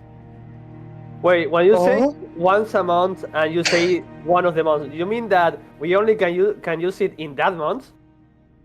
Yeah. Oh, okay. And what month is it right now? I don't remember. You can use it on the 20th, 28th, and the 1st. Like, if you wanted to do back-to-back, because there's 28 days in the month. Okay. And then we had to wait a month, or no? So no, you mean like once a month? If you use it in the 28th, and then the next one comes, we can use it again, and then we had to wait 1 month. Yep, because the months are representative of the great dragons, and this month is Ganel, which is Gaziantep. Nice. He's gonna touch it and say, "Great job, brother!" And he's gonna do a backflip into his head. Great job. Was a really good job for my first time. It almost looks alive. It seems like it's had some of the magic of the goddess in it also. Yes, it doesn't feel just like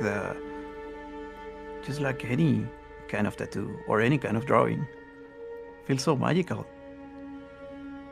Okay. Let me go and find a way to look at this. You guys sound like you're had too much chump think. Sid is gonna take out his hat and in the hole where you put the hat on your head, it's gonna be like a reflective surface, like a mirror.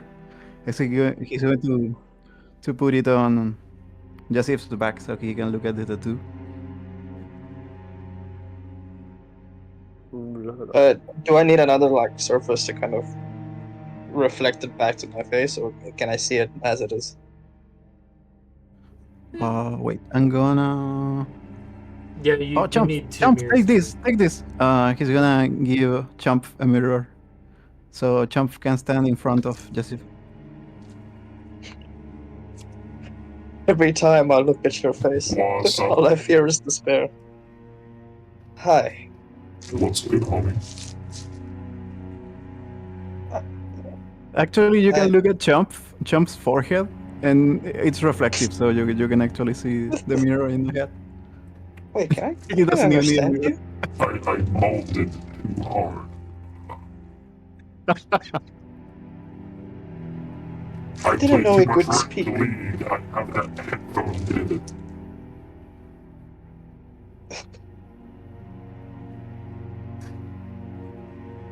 Wait, so yeah, so you have a little moment of shock. It's like, wait, did I just under? And then I look and I see the reflection. And as it stands, like, is it just like, is it still moving or like undulating? Yeah. It's so. Looking at the reflection from Chump's forehead into the mirror onto your back, you see this. It looks like a great horned owl. And it's a Taito. And you see the feathers are a mixture of this kind of sandy white, and the tips go out to a golden orange. Part of the head is this nice tawny brown, and it's slowly flapping its wings, as if slowing down to be able to perch. As it is looking directly in the mirror, it's as if it's staring directly into your eyes. And the part that is disturbing is that it has the exact same eye shape and eye color as Gorey.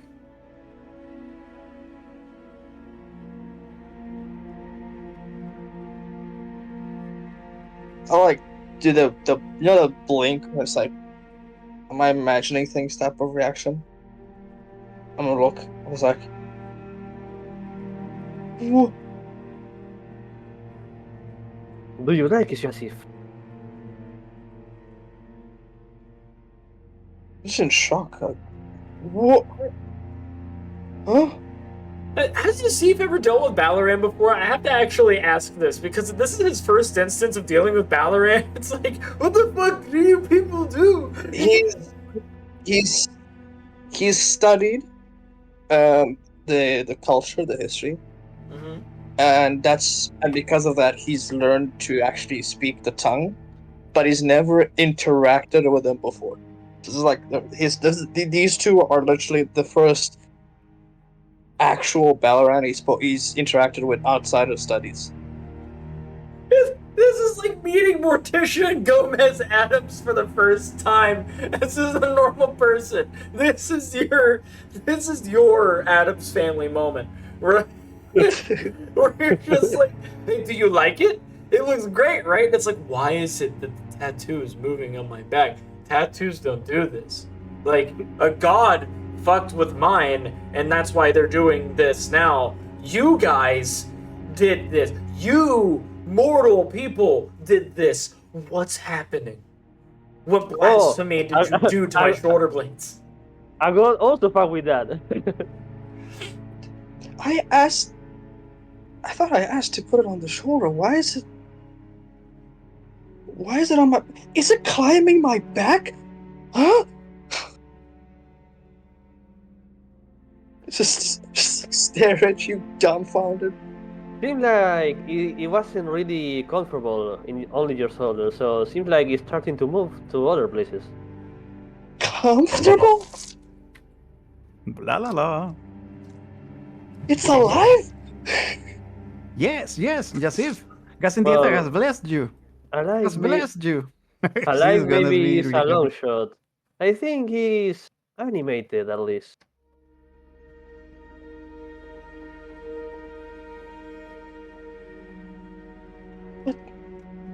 Look at you.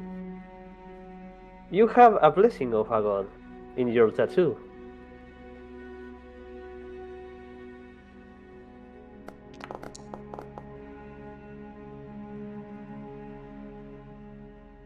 For rolling at disadvantage, that was actually a really good roll. That was a really good roll. Yeah. Yeah. Okay.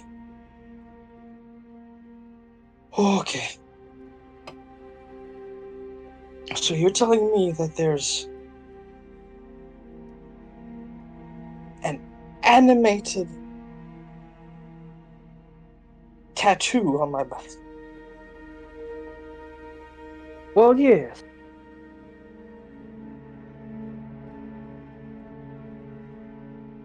Huh? Do you like it? I mean, fair play. It's gorgeous artistry. You even got his eyes on it. But how? It's for a moment. He's gonna think that him messing about with it with his conjurer mark had something to do with it. You can make that assumption. Kameka?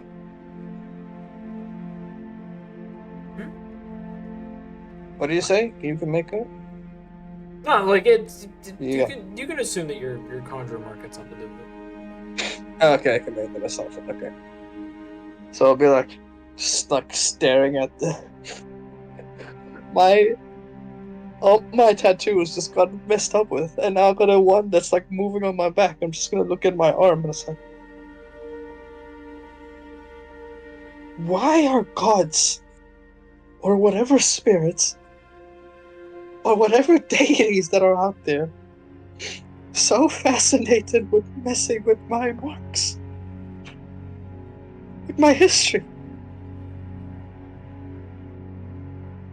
I mean, the tattoos are still there. They only move now.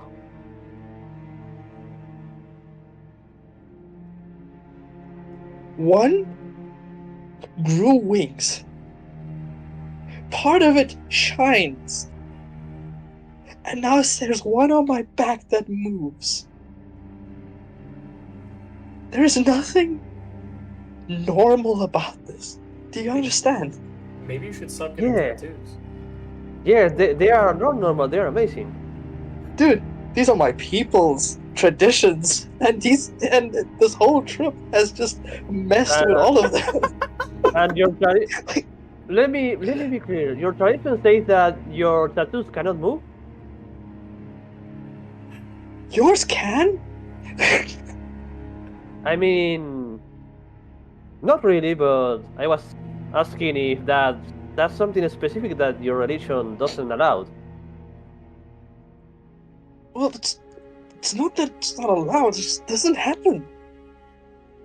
She's gonna pat you on the shoulder and say, "Hey, you're blessed by a dragon.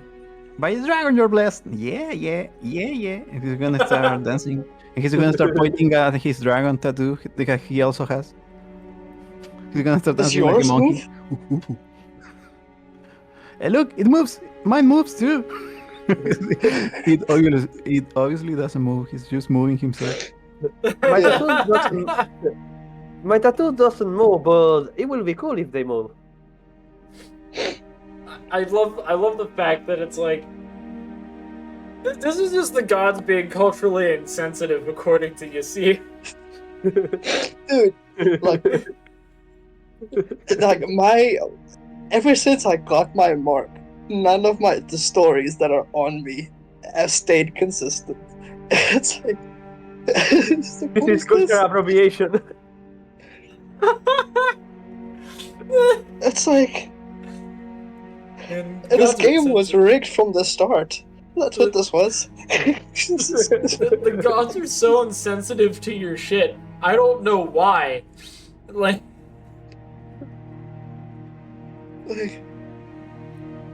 She's gonna put a hand on the shoulder of Jasyf and look at him in the eyes, like very seriously, and say, "We are just canvases for the gods to write on." And he's gonna stare at the sky, and like a tear will form in his eye. Like, and he's gonna say, "Thanks, cousin Dieta." Sniff. And he's gonna start dancing again, like very happily again. Holy shit, these are actually working. What the hell? I'm trying to fail this, damn you. I told you, it's the blessing of the tattoo.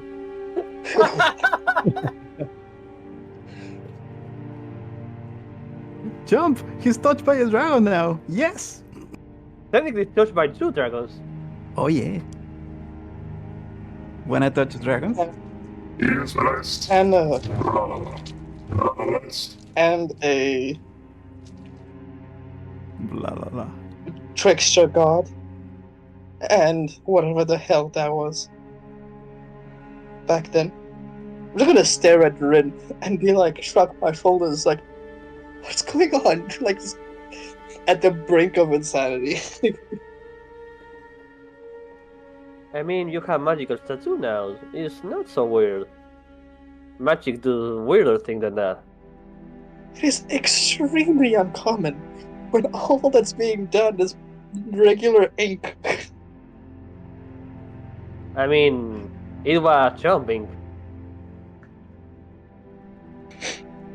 Did you do this?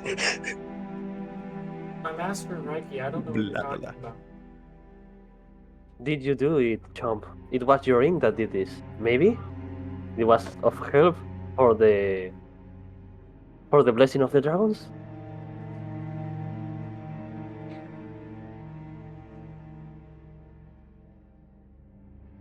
Jump La, la, is la? a dragon. I mean, sorry. No, I was saying that maybe I was asking like, Chomp, is your ink able to help with the blessing of the dragons? Because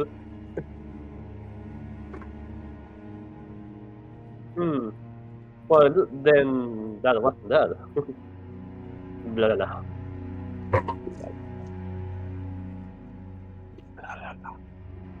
What did Rin said originally? I didn't catch it. Oh, hold on.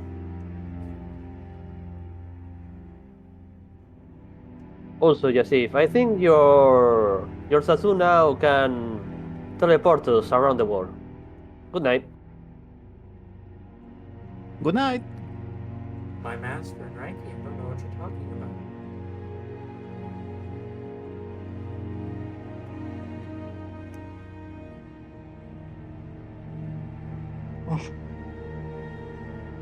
He's gonna do the Stewie Griffin head turn towards Tonsal as he's walking away after just throwing that out there. And then I'm gonna look back at Rin. It's like, Another settlement need your help. I'll mark it on your tattoo.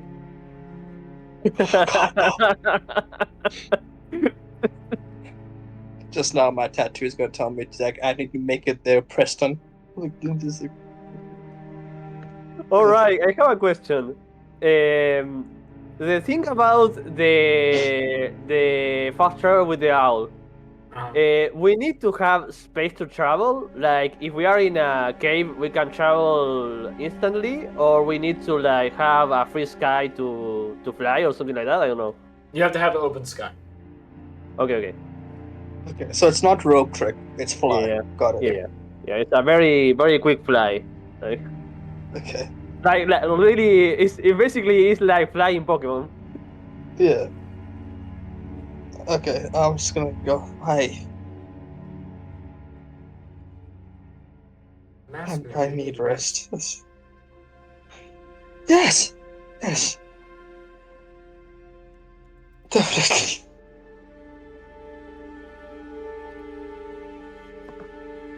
I'm gonna go find a spot.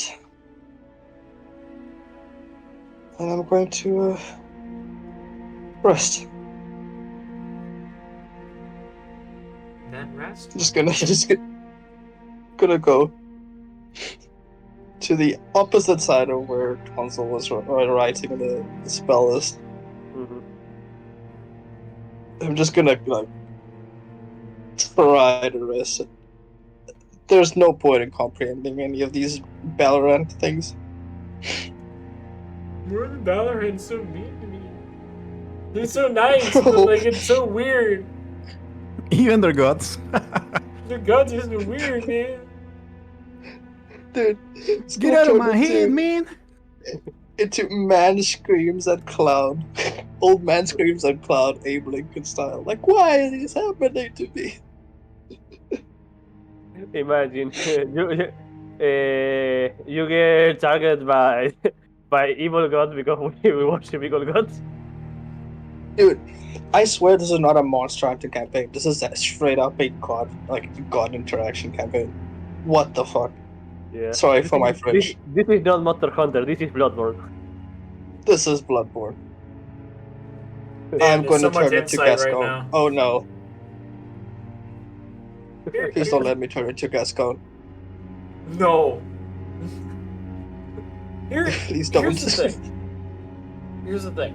All of the campaigns, if you delve into the religious side of the campaign setting, then yes, you're going to have a religious experience. Es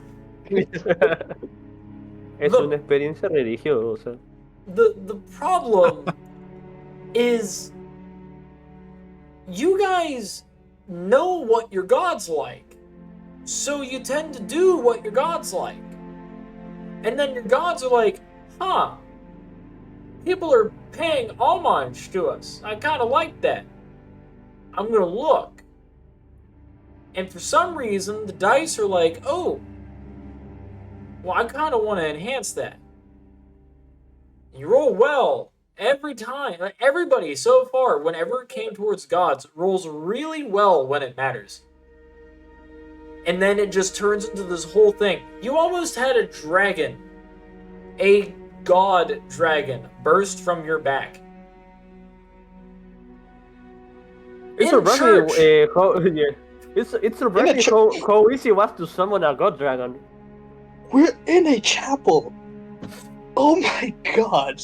That just clicked. We're actually in a chapel. You're just out here trying to summon a dragon. You're in a chapel doing art in the presence of someone who worships a creativity-based god, whom of which is the brother of the person doing the art, who rolled really well making art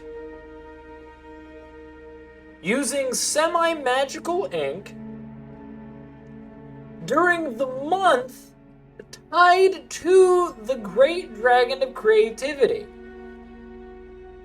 It was the best god gumbo that you could make.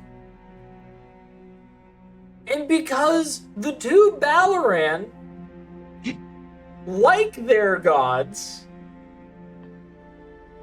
course there's gonna be the chance of her being summoned, because it's like, these are willing vessels.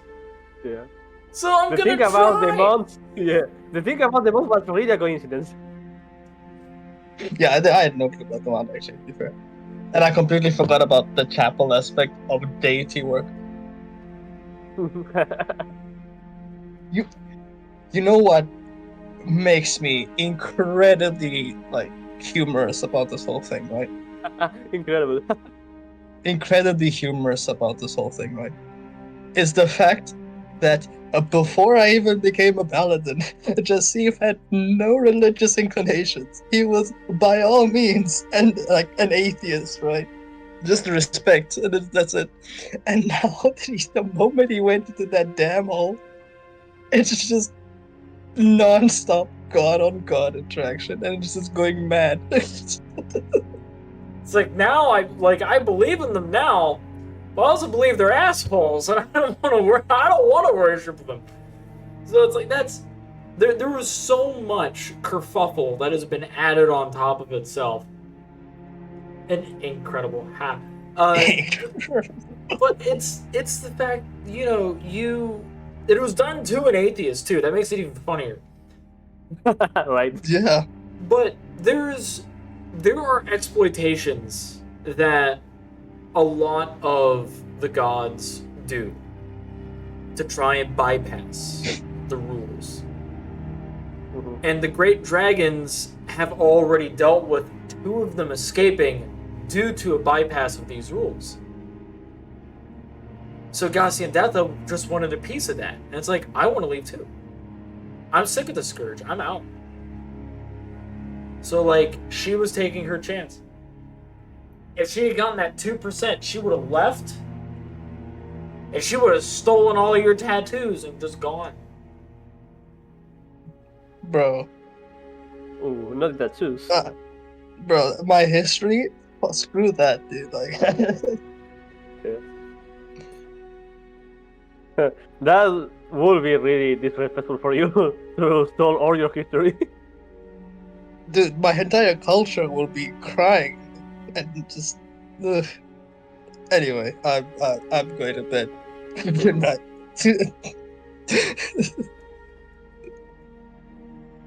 So, let's see. Because that was you doing. That was you just putting a tattoo on him during the shift change. Mm-hmm. Yeah. That was over an hour of just messing around with tattoos.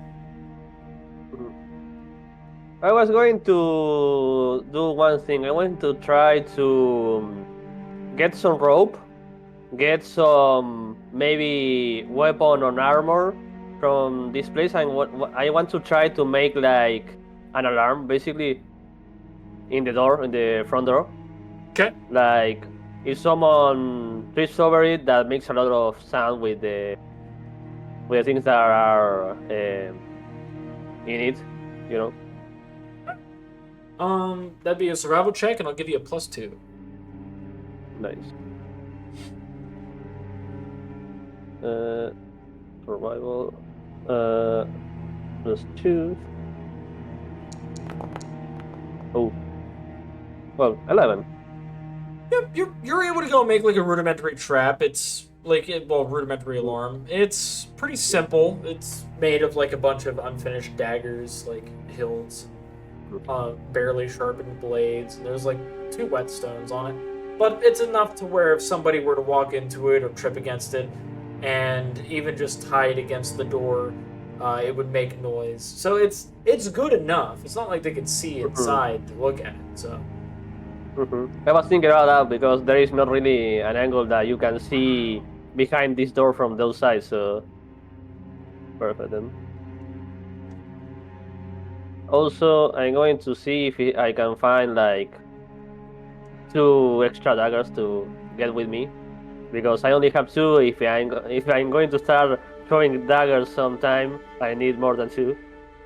Oh yeah, you definitely find 2, which I just added them to you because I know you're looking for them. Perfect then. 2. And the last thing, I think I was going to look at the map. I don't remember if I looked at the map the first time that we come in here. We came in here. No, I don't believe you did. So you're looking at the map. Yep. You see that it's all of Helios. Ooh. Has marked on there the different different major locations, and there are pieces of it stabbed through, but nothing really remarkable. It's just it's a region map of the country of Helios. Okay. You will say that if I have this, it will be easier for me to travel around without getting lost. Lost? Yeah. Yeah. So I'm going to grab the map then. All right. You grab the map, and now you have a map of Helios. Nice. Map acquired.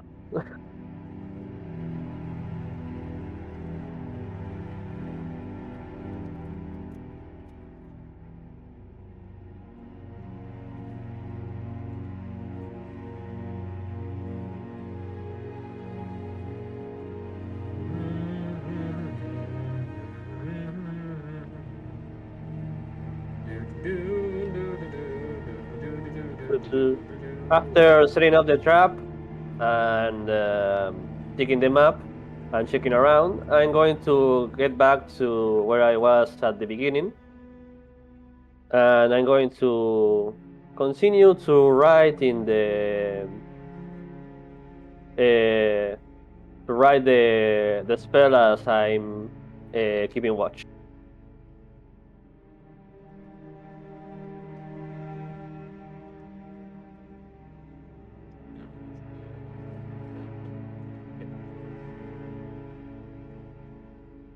So you're going to be keeping watch. I need you to make a perception check for me, please. Well, of course.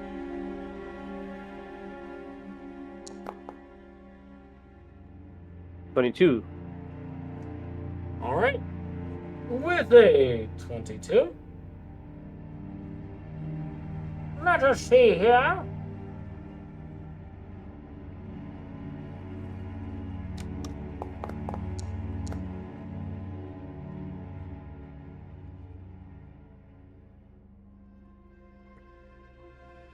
You don't see anything hostile. You don't really hear anything nearby, but you do hear in the distance.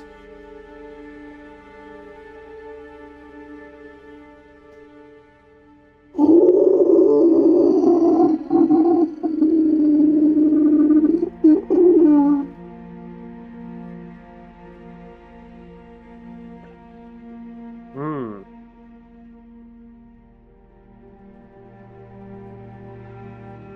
Hmm.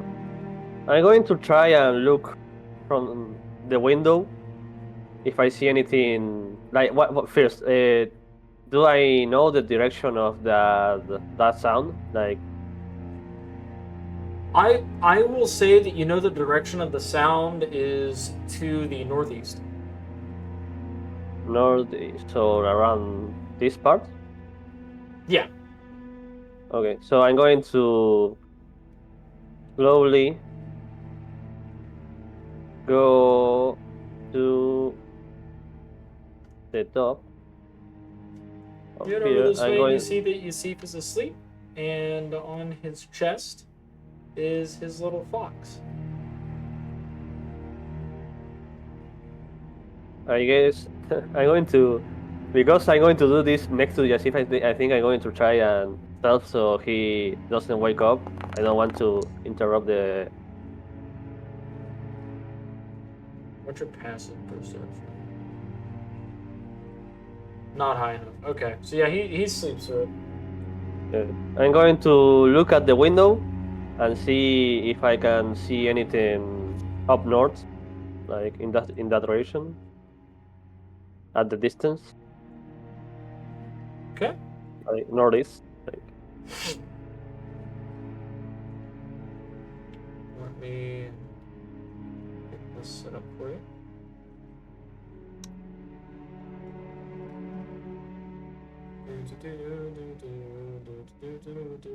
Spider-Man, Spider-Man, Spider-Man, Spider-Man, Spider-Man.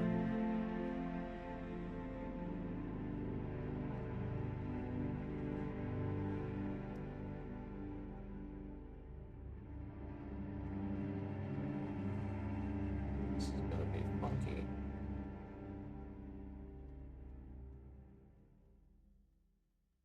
Let's get funky. Everybody clap your hands. Clap, clap, clap, clap your hands. That song got ruined for me because of. And then there's Chunky. He's the.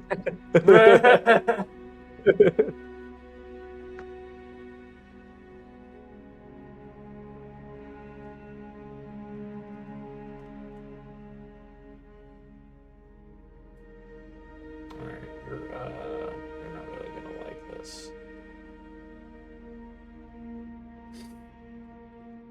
You see that?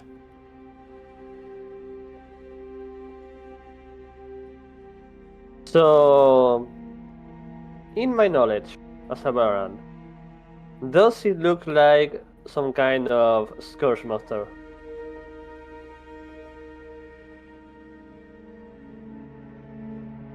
History check at advantage. I will not give survival. Okay. History check at advantage. History check at advantage. 13. Hey! Nice. Alright.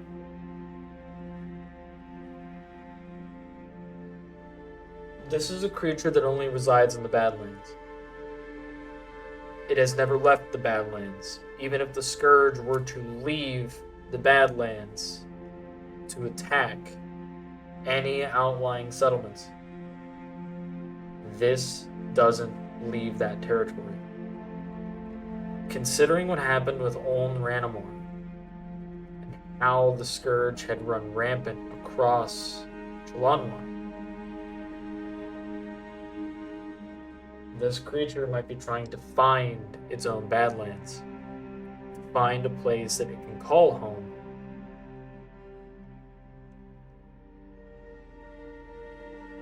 And therein lies a problem.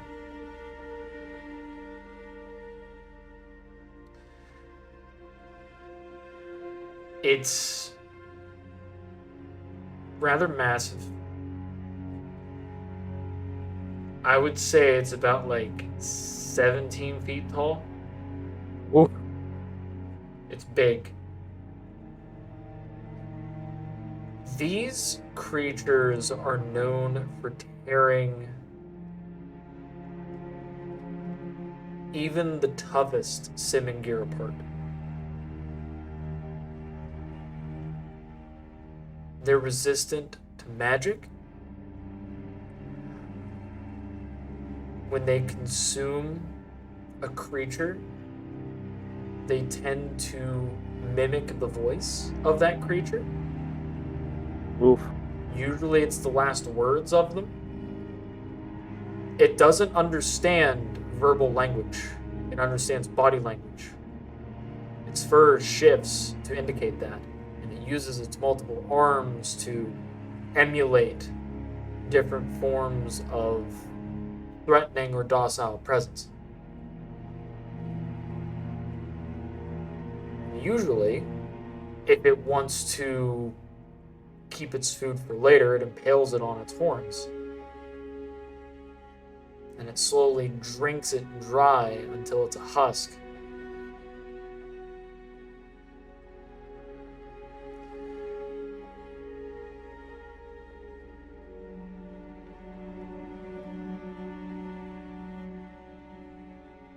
This is a Scourge Render.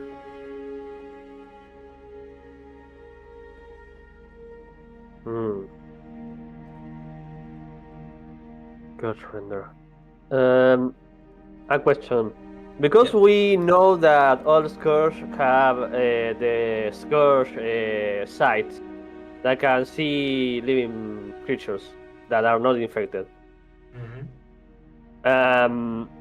We know how far that site goes. About 60 feet. 60 feet. So if he's hmm hmm does it goes through full cover? Yeah. Hmm. 60 feet. Let me let me check something. Something I would like to mention. Yeah. This is something that you do know. Mhm. Nothing lives long enough against a Scourge Render to actually succumb to infection.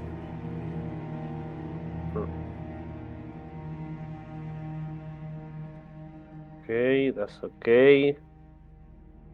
That's just okay. That's more than okay. And that's more okay. Okay. I'm going to start slowly and silently, but as fast as I can, wake him up. Everyone, like first Jasyf, that is the closest one. I'm going to shake his shoulder. I'm going to put a finger into my mouth and say, "There is culture side. We need to move to the center, down in the in the tunnels, so they cannot see us. Maybe we And hide there. There's culture side. They can sense living creatures." wait, what? I'm gonna Yes, if look. I'm going to shake him up a little bit so he wake up more. Like, yes, Steve, Fine, fine, pay attention. There fine. is there is culture side. They can see. We know that they can see creatures that are not infected. We need to move. I'm going to say what was Dio and Bele and the son of Gorey, right? And Chomp and Daughter, Chomp. yeah. Yeah. Oh, and Oh, we need to son, move. daughter. Yes, daughter, daughter. We need to move all of them into the tunnels to the center if possible. We need to get them away from the range of the scourge to sense them fast before it finds us. That creature of Sai is very dangerous. Okay, let's go. Let's move. I'm going to jump. I'm Oh, going to Marsh. start waking up everyone. Uh, Fast. Wake up, Open Dio. door. One. Fingernail. Wake up. Vale, fast. There is scourge outside. We need to make sure that all of you are away from the range of detection of the scourge. We need to go to the tunnels fast. I'm just gonna go to Sid and be like, "Come on, little guy, get up, get up." Come on, brother. We need to hide Chum from the scourge. So we're gonna start screaming like the mushroom mushroom guy. No, I'm going to. If you start like, Oh, like Toad. yeah, Yeah, like those. Like if you scream, I'm going to put my hand in your mouth for a moment and tell you like with a finger in my mouth, brother. There's scourge outside. We need to be silent. Okay. Oh, brother. Oh, blah blah blah. Hey, Okay. Chomp, listen, Chum. Chomp, come here. you, Get in the hat. Get inside the hat. you, blala la blala. Come. Hey guys, I have an idea. I can use my void calling to cast non-detection. What do you think? What do you think? Will that work for the scourge side? I I don't don't know. know. I don't know, brother. Maybe another time we can try and see if it works. This creature of size is very, very, very dangerous. We cannot risk it to fail. We need to Okay. get away from the range that can detect us. All right. I All think right. if we go underneath and in the center, we should be away from detection. Okay. She's gonna do it anyway, just in case. Okay. There is no harm in trying at the same time.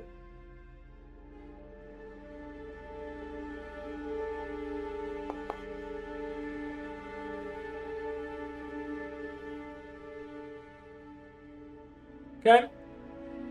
You cast non-detection. She's casting it around him, so he can move with the guys that need it. Mm-hmm. Perfect. We have basically an aura of non-detection instead.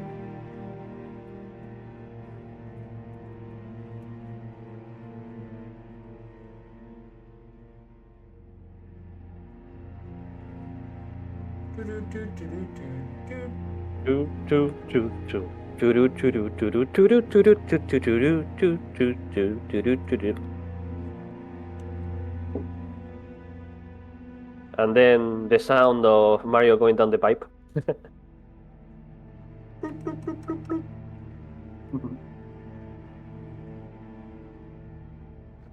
Only sound we hear these days is pew wee wee wee wop wop.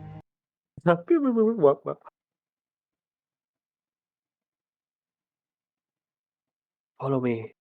Try not to walk in a place I don't walk. I don't know if there is extra traps I didn't find. We need to be safe.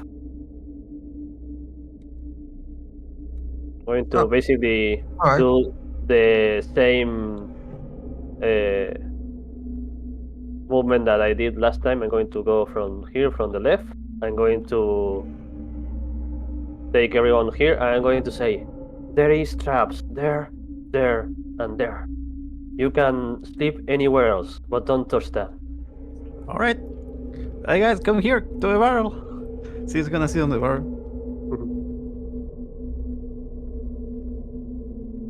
Well, hot damn, getting raided again.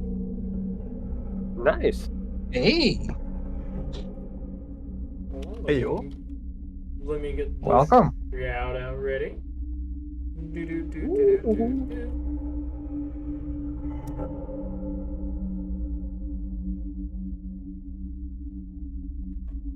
Welcome on in, everybody. I'm a deck commander. I'm a tropical skeleton VTuber. Eat the barrel. Oh no. Eat the barrel. Actually, Chump could. No, Chump is not eating the barrel. Wait. Consume at least one barrel. Consume the small one. Oh, thank you for the follow. Appreciate that. Welcome on in, Raiders. I'm a deck commander, tropical skeleton VTuber. I do TTRPG content. I'm also a TTRPG author. If you have any after-stream character that you want to do, please feel free to do so. But other than that, thank you so much for trusting your community with me. I saw that you were also playing Dungeons and Dragons, so I very much appreciate somebody else that's also into the hobby. If you at any point need to be able to leave or do whatever, I completely understand. But thank you all so much. As they're currently running away from a potential problem, and I will show said problem on screen. Where is it? They're running from that. Yeah, I don't think that's a potential problem. I think that's a straight up problem, to be fair. I say it's a potential problem because, Tonsal has the right idea. Nice. Bro, I see that Wendigo looking bastard. I'm looking the other way. I went to go away. Yeah, this is what imagine is going to be something like that. The Najama when we find it all infected with the scourge. Or maybe we don't find it because if we clean all the scourge, maybe it's normal next time we see it. Which this is the monster hunting campaign, so if they do end up killing it, they may eat it. There's a chance. Yeah, we can cook it. I mean, I can cook it, so it's okay. Yeah. We'll probably Jasyf wouldn't probably. Yes. Jasyf is more picky. Add more problems to this. Yeah. But that's we a are broth of god juice. Like Imagine if it starts saying blah blah blah. We already lose an NPC to fucking goose, so I don't think it's okay to risk it with this thing right now. Dude, we're Listen, gonna you eat have a that, better and I'm gonna track end up getting record a with the tattoo. Scourge than ghouls. Alright, yeah. Yeah. Yeah, no, I'm scared of eating that thing because I'm gonna eat it, and then there's gonna be another tattoo, and I'm just gonna be like, oh fuck, what now? Which, by the way, Just because Sid got on top of the barrels, We all explode. I do have to ask for either a perception check or an investigation check. Hey yo. And it has to Let's be see. from Sid specifically. from Sid. Okay, so no possible. Investigation or perception, right? Yep. Yes.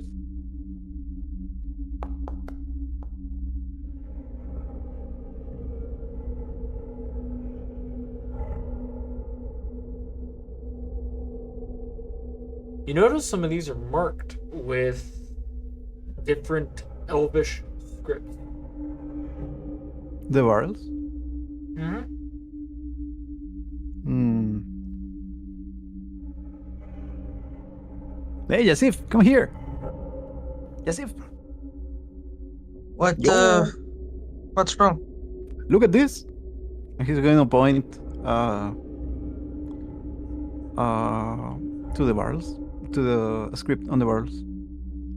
Look, it's that language that you speak.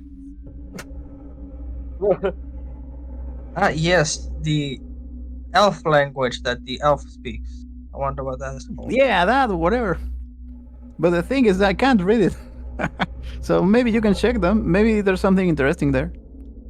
Let me take a look. I'll take a look. I can also. He's gonna keep pointing at the barrels like a little kid. Yeah, what does it say? Alright, so the two players that can read Elvish are currently reading it because Tonsal is also able to read it. Ayo. Yes. So each of these barrels is named specifically. I'm gonna go move you off to the side so we're able to see the amount because there's 1, 2, 3, 4, 5, 6. Yeah, Wait. there's 7 Don't tell barrels. me. Our name barrels. Don't tell me. Is this like gore thing?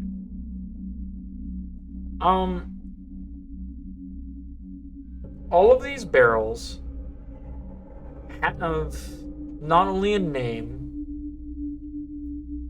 but also an organ with it.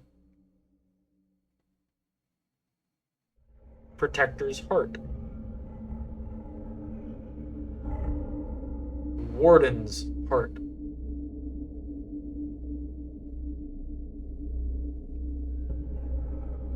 Justicar's brain.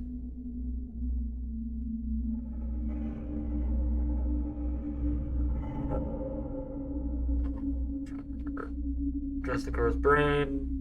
It's 2 hearts, a brain.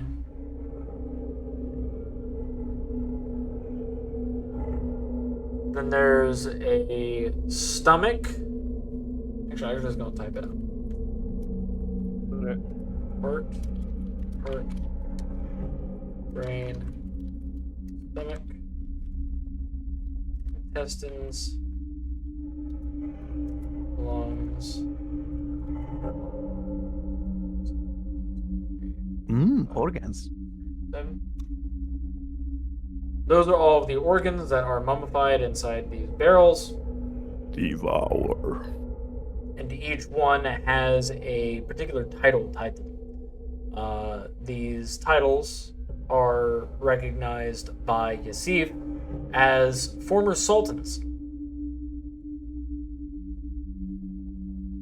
Oh, Do we have Sultan jerky in here? oh no.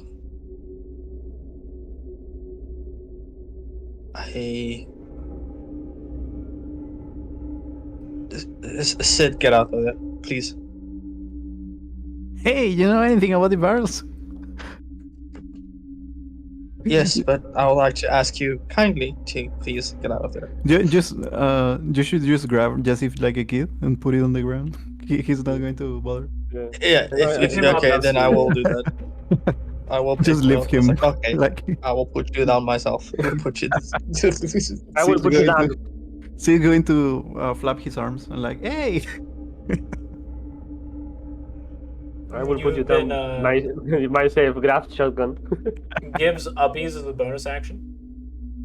OP. And then a drop is. I want to Bonus drop action is a tappies. free action. Ayo. Yeah. So um, these are body parts, organs. They're mummified, surely. As you can see, one of them's like somewhat open. The first thing that went through Sid's mind it was like cuisine like organs for like Like I'm very food fancy for ingredients. Yeah. these ingredients. No, but they. I recognize these titles. I recognize these names. Bell, why? The NPC Bell. Why would they have the leftover organs of old sultans here? Why? Because these are canopic barrels.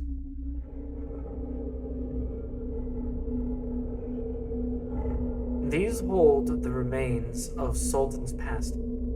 That is why. She's gonna look at Finn's face and say, "Hey, are they making soap too?" No, that is my religion, well, my people's way. All right.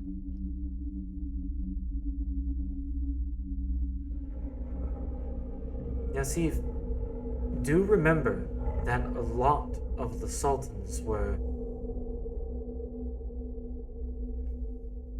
giant. Well, yeah, I've heard stories about how great they were, if you would. But I wouldn't have realized that they would have done this to them. When they pass, their organs are set inside and put inside some form of barrel or jar or pot to preserve it, to preserve their legacy. This seems as if these have been stolen, a legacy tarnished, just like this chapel of worms.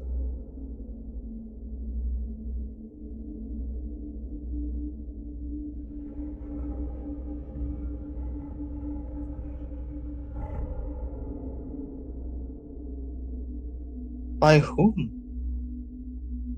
The ones that walk the path the worm creates.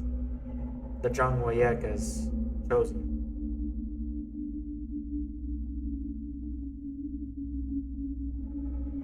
Chosen, you say.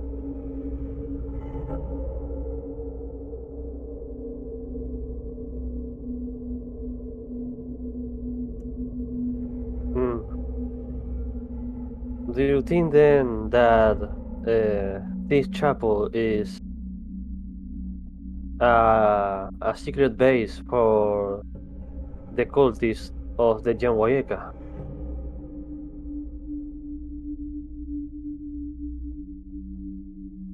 I would say so. Though it's not that it's a base for the Jangwayeka, but it's a base for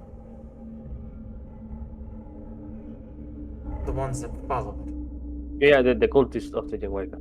Yeah. So those bandits probably are going to come back here at some point. Hmm. Seems like this is in this is not so safe of a place as we thought before.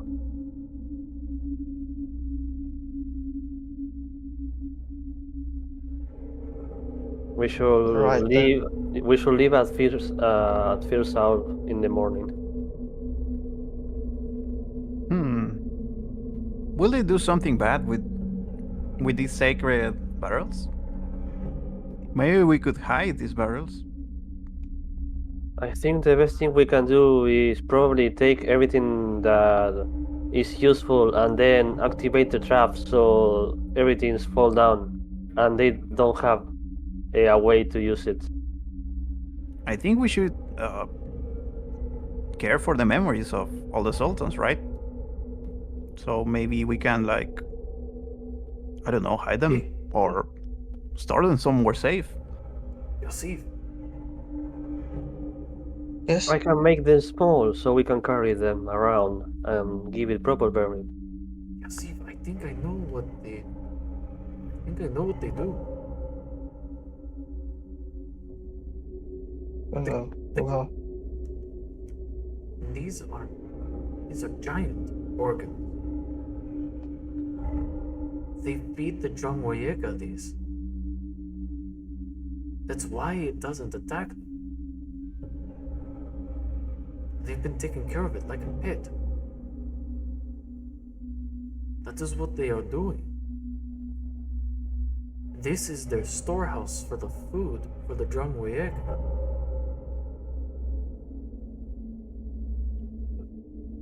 so you're telling me that you think they've been just domesticating that abomination of death outside, More like using appeasing parts of it. our people? Parts of our legacy. I think they're not domesticating it, they're appeasing it, keeping themselves from being killed by it. It's like a peace offering every time.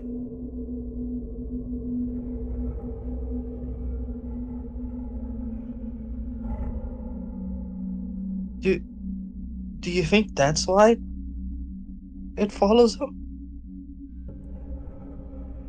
I think that's why they can guide it places. It's like dangling the carrot in front of the proverbial pig.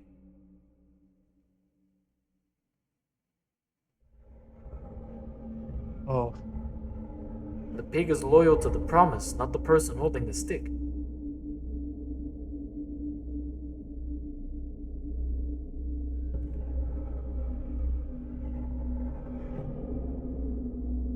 just looks around the room.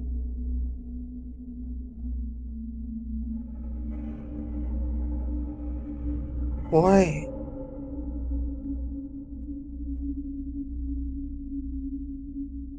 What should we even do? Like, I mean, we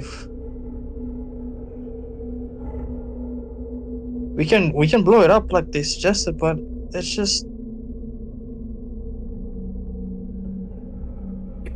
this It is our might force them to peoples. fight it. I know it's our people's, but they're already tarnishing the legacy. It's not like we can save it. If we just destroy it, it might force them to have to deal with the Drangwayeka themselves, and we can go in for the kill.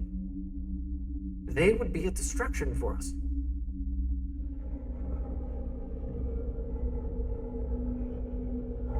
I say that sounds like a good idea.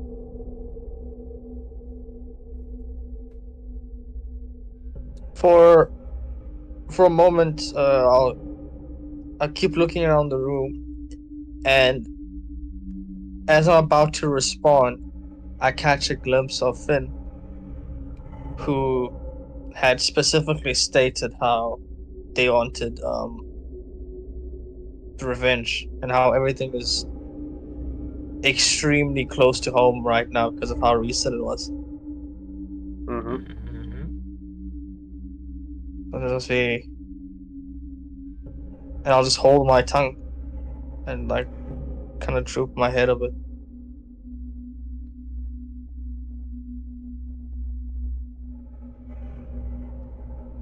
This is a I cultural conundrum. guess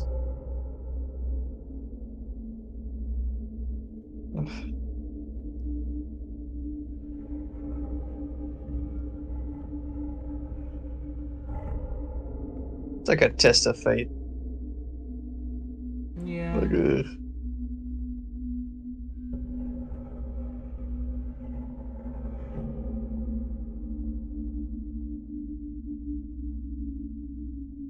based on what you can see,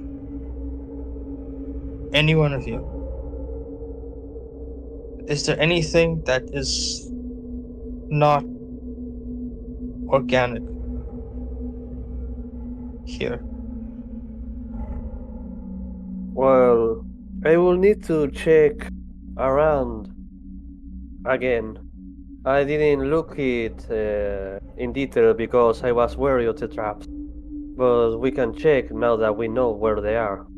Oh yeah, be careful with this one. Yeah, that one is little, but can be very Very dangerous. saucy.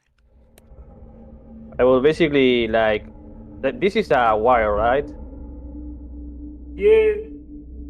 I can like I know that where it is. I can go like pass it without triggering it, like over it. As long as you're able to see it, yes, but you are able to see it. You were the one that spotted it, Yeah. so you should be Yeah, good so to be I'm able going to pass to it. check the corner Okay. where the things that are in here. All right.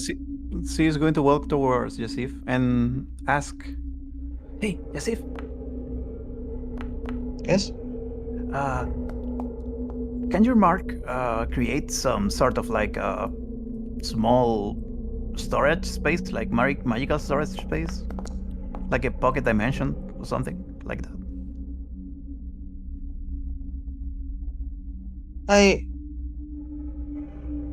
Huh. I've never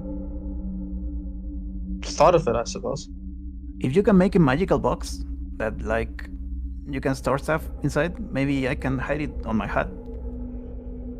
Otherwise, I can use my calling, but my calling is really chaotic. You know, like I can create a place where like I can hide stuff, but I just can't get it back from there. You know, it goes there to get lost. You know,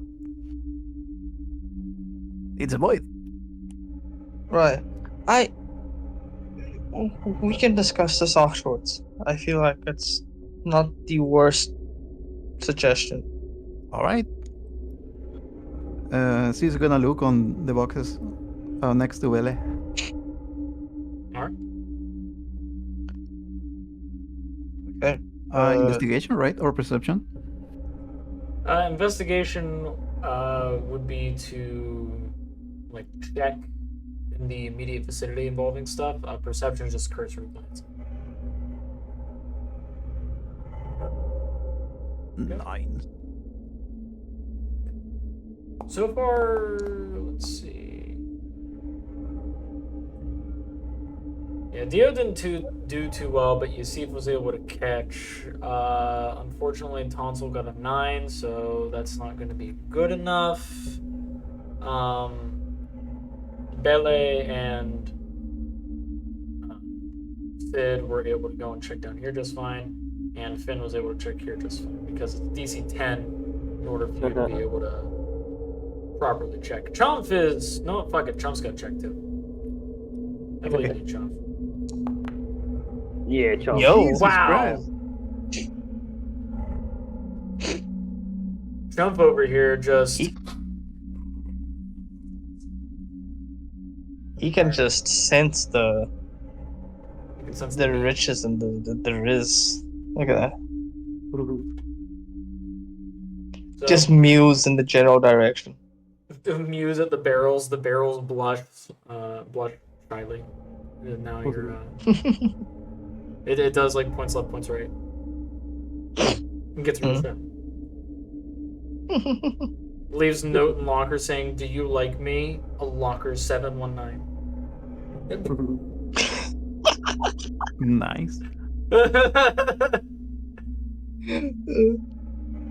So, let's see here. Out of everybody, so it's this spot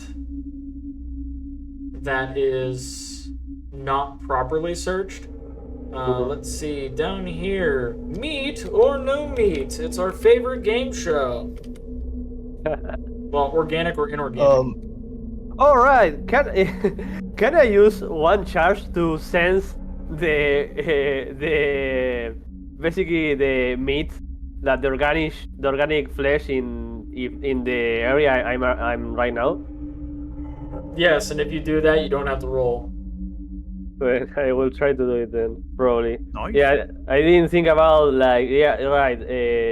Jasyf asked about organic, so I probably should do that. Actually, we'll start It will from be over easier. Yeah.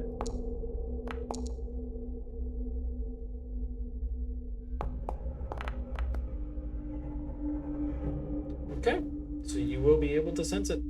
Up here on a 2, there is organic material. Over here, there is organic material. Down below, there is organic material. We know there's organic material here. And now for over here. No organic material. The train.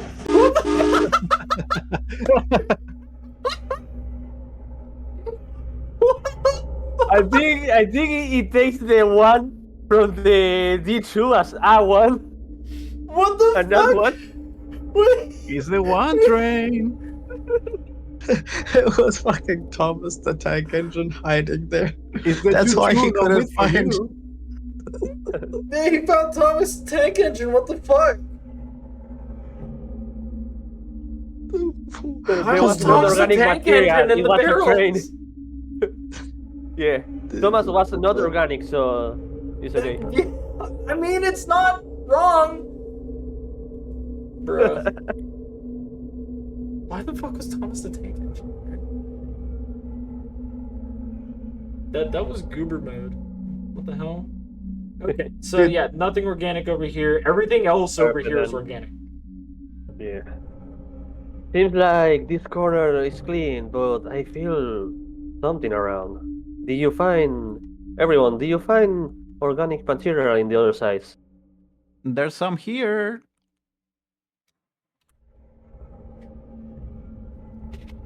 Smells like yes, everything else seems to be what it seems to be. Thanks, Jump.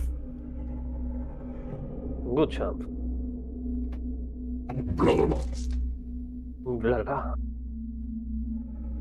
So the organic material that's up here is primarily grains and different kinds of funeral soils. So it's burial soil up here, as well as grain, primarily maize. Over here is, well, technically it's stock, to be specific. But yeah, over here seems to be the storage of different kinds of skins that are being used as papyrus. Specifically, the skins of the former sultans.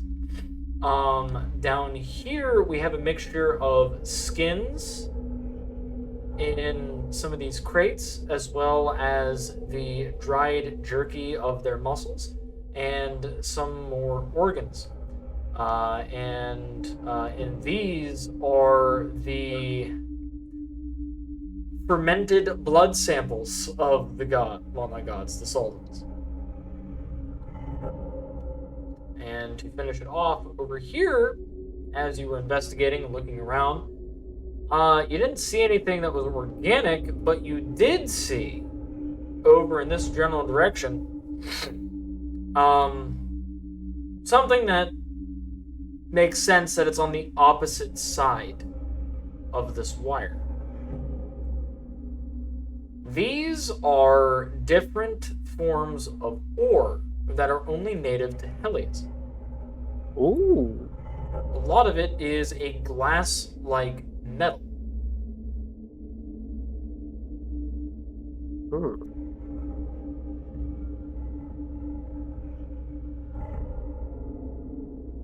Maybe that is useful. Can we make any check to see what kind of material is that glass-like metal? Yeah. Yeah, so that would be a, you can make a survival for that? Or nature. Okay. Oh, I was almost on 20. It was close. It was very close. So with a 19, the metal itself is called.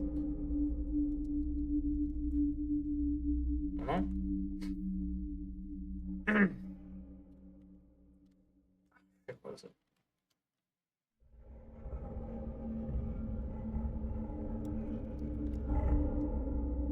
La la la. Blah la la ore. Stained corundum.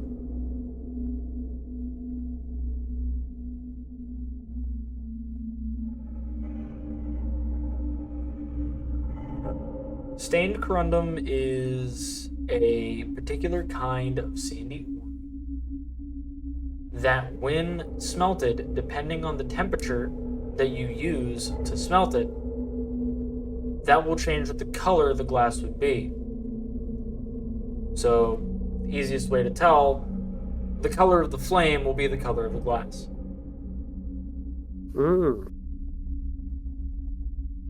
So blue flame, blue glass, yellow flame, yellow glass, orange flame, orange glass, red flame, red glass. White flame, white glass. Glass. Yep. Blah la la. So is the minerals like without processing in here, right? Yeah, none of this is processed. It is all raw. All raw minerals. Okay, perfect then. Like how much it is? Like the amount.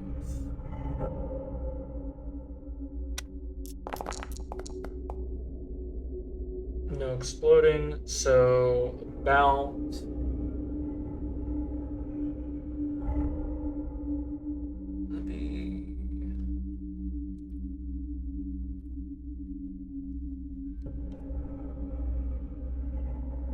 I wonder if that multiplies. I don't think it multiplies. I think that multiplies. Then this is.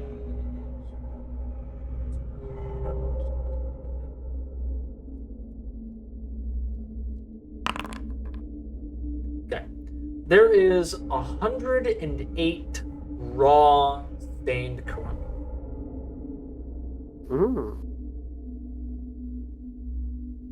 Do we know with the check if this mineral has any kind of special properties? Like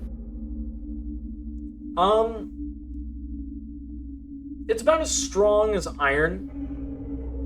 It's not terribly strong. It's durable enough. The property itself that is special about it is whenever you are in particular lighting with a stained corundum weapon, the weapon essentially disappears and makes it to where you have advantage on your attack rolls with said weapon.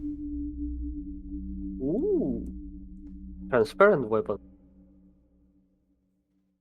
Nice. These are very good for rogues who choose to hide in the dark, as since it is a thing of glass, it's see-through, so it's harder to see, and they get advantage on the attack roll outright, allowing them to get sneak attack damage. Yes. Knowing all that, I will take. I don't know how much it weighs. I will take enough to make like 2 daggers and a short sword.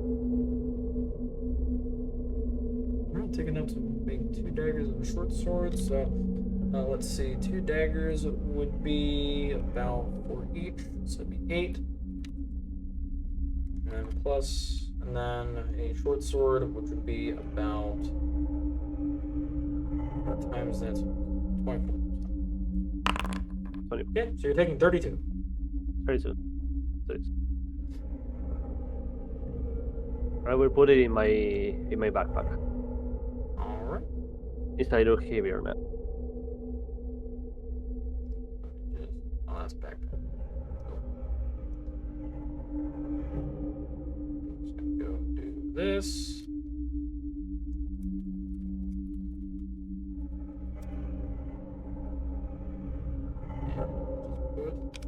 There we go.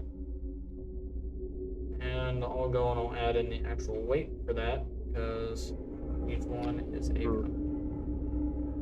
So it's 32 pounds. Well, actually, each one is more than a pound.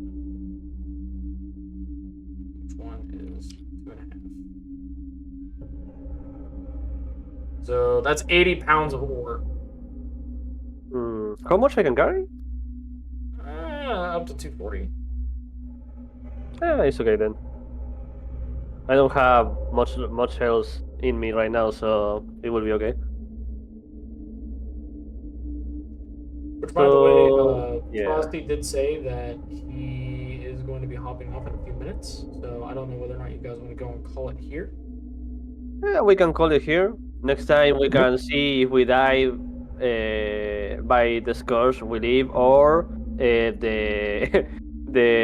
the followers of the Young Waika come in the night, come here at some point and ambush us. Yeah, come. Cool. Yeah. Sorry about that. It's just and, yeah, yeah. and they came. It's Everyone, even the dragons. So yes, sorry, I was going to say, yeah, I think we can, Blah, blah, blah. like, we can say we finish here, and next time we can decide what we do with all of this. We probably were going to, like, at the first hour in the morning, we're going to need to have a decision made, because they are not going. They are probably not going to travel at night, but in the day they can come here at any moment. So we need to bail fast. Yeah. Yeah. So yeah. Which I will mention before we end, as you guys are here, kind of resting up and collecting yourselves.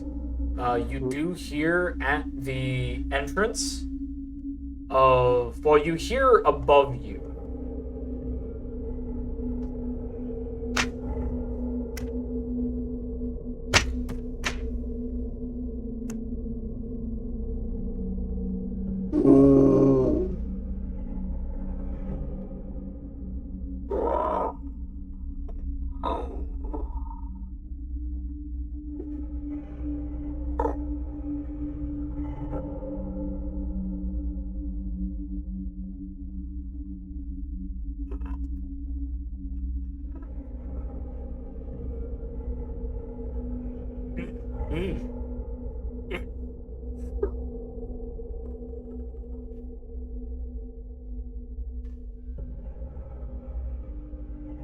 You hear that? There's your nightmare fuel. Okay. Ah, yes. What a way to say goodbye. At least it wasn't blah, blah, blah.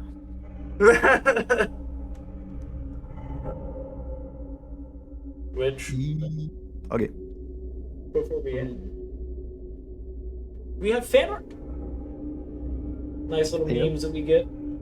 Dreams about drinking carbonated blue drink. It's sweet and sparkling. Trump appears at the other side of the table mewing. It's the blah blah blah blast. Blah, blah, Blah blah blah. When you start doing art and get motivated by an evil dragon god, just Dude. When you summon the ink bird fast travel. Yeah. Straight off the Shire's back. Shire Expressway. This is happening inside Sid's head while Tonsal is making a tattoo.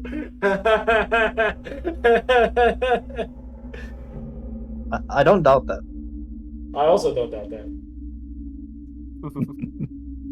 The way to move Sid around. Just grab him and move him around like a little fucking suitcase. I'm gonna move you around like a little man purse.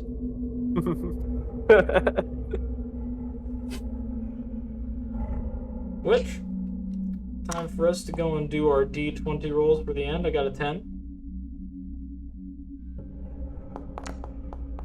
Let me see. No. 15, 4.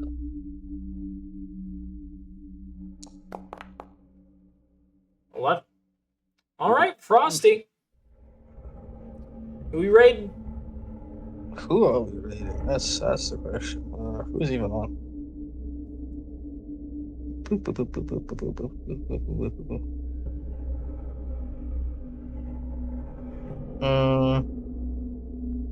Hmm. Huh. Oh. Oh. Let's see. I think. Meow. Oh.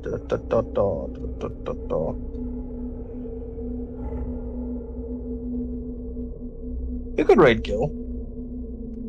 I could raid Gil. I could raid the swamp guy. You could raid the guy from the swamp. The swamp guy. I see they're also playing an RPG, a TRPG, so. They're doing Blades in the Dark. This is the debut session. Ooh. So let's go ahead and raid into our good old Gil Swamp guy. If you're a follower, this is of course the raid message that we have. I want to thank all of you for watching. Thank you for the raids. Very much appreciate everybody that came on in. Very much appreciate the follows. I have to go and say I love my players and everything that they've done so far. They've been amazing, and especially with almost summoning and Dragon God, because apparently that's the consistent thing where everybody just has to get dragons involved. But yep. It's called Dungeons and Dragons, so yeah, it is Dungeons and Dragons. You guys are underground right now. So I mean, like that's the dungeon part, and you were trying to summon a dragon. You're dealing with dragons. Know what? That's fine too. You're incorporating the medium. Hella proud of you for that. I'd rather we not do that on my back, but sure. fair. I'm surprised that with all the organs that are around us, we haven't found the Sultan's testicle. I mean, I didn't say what was in some of the other barrels. You know, like I said, there were other organs. I didn't say if there was testicles or not. The scrotum of the protector. Time to do some tests, or should I say testes? Testes. God. And in the flavor of Dungeons of Dragons and testicles, dragon these nuts. Yeah. See you, everybody. See you, what? Oh man.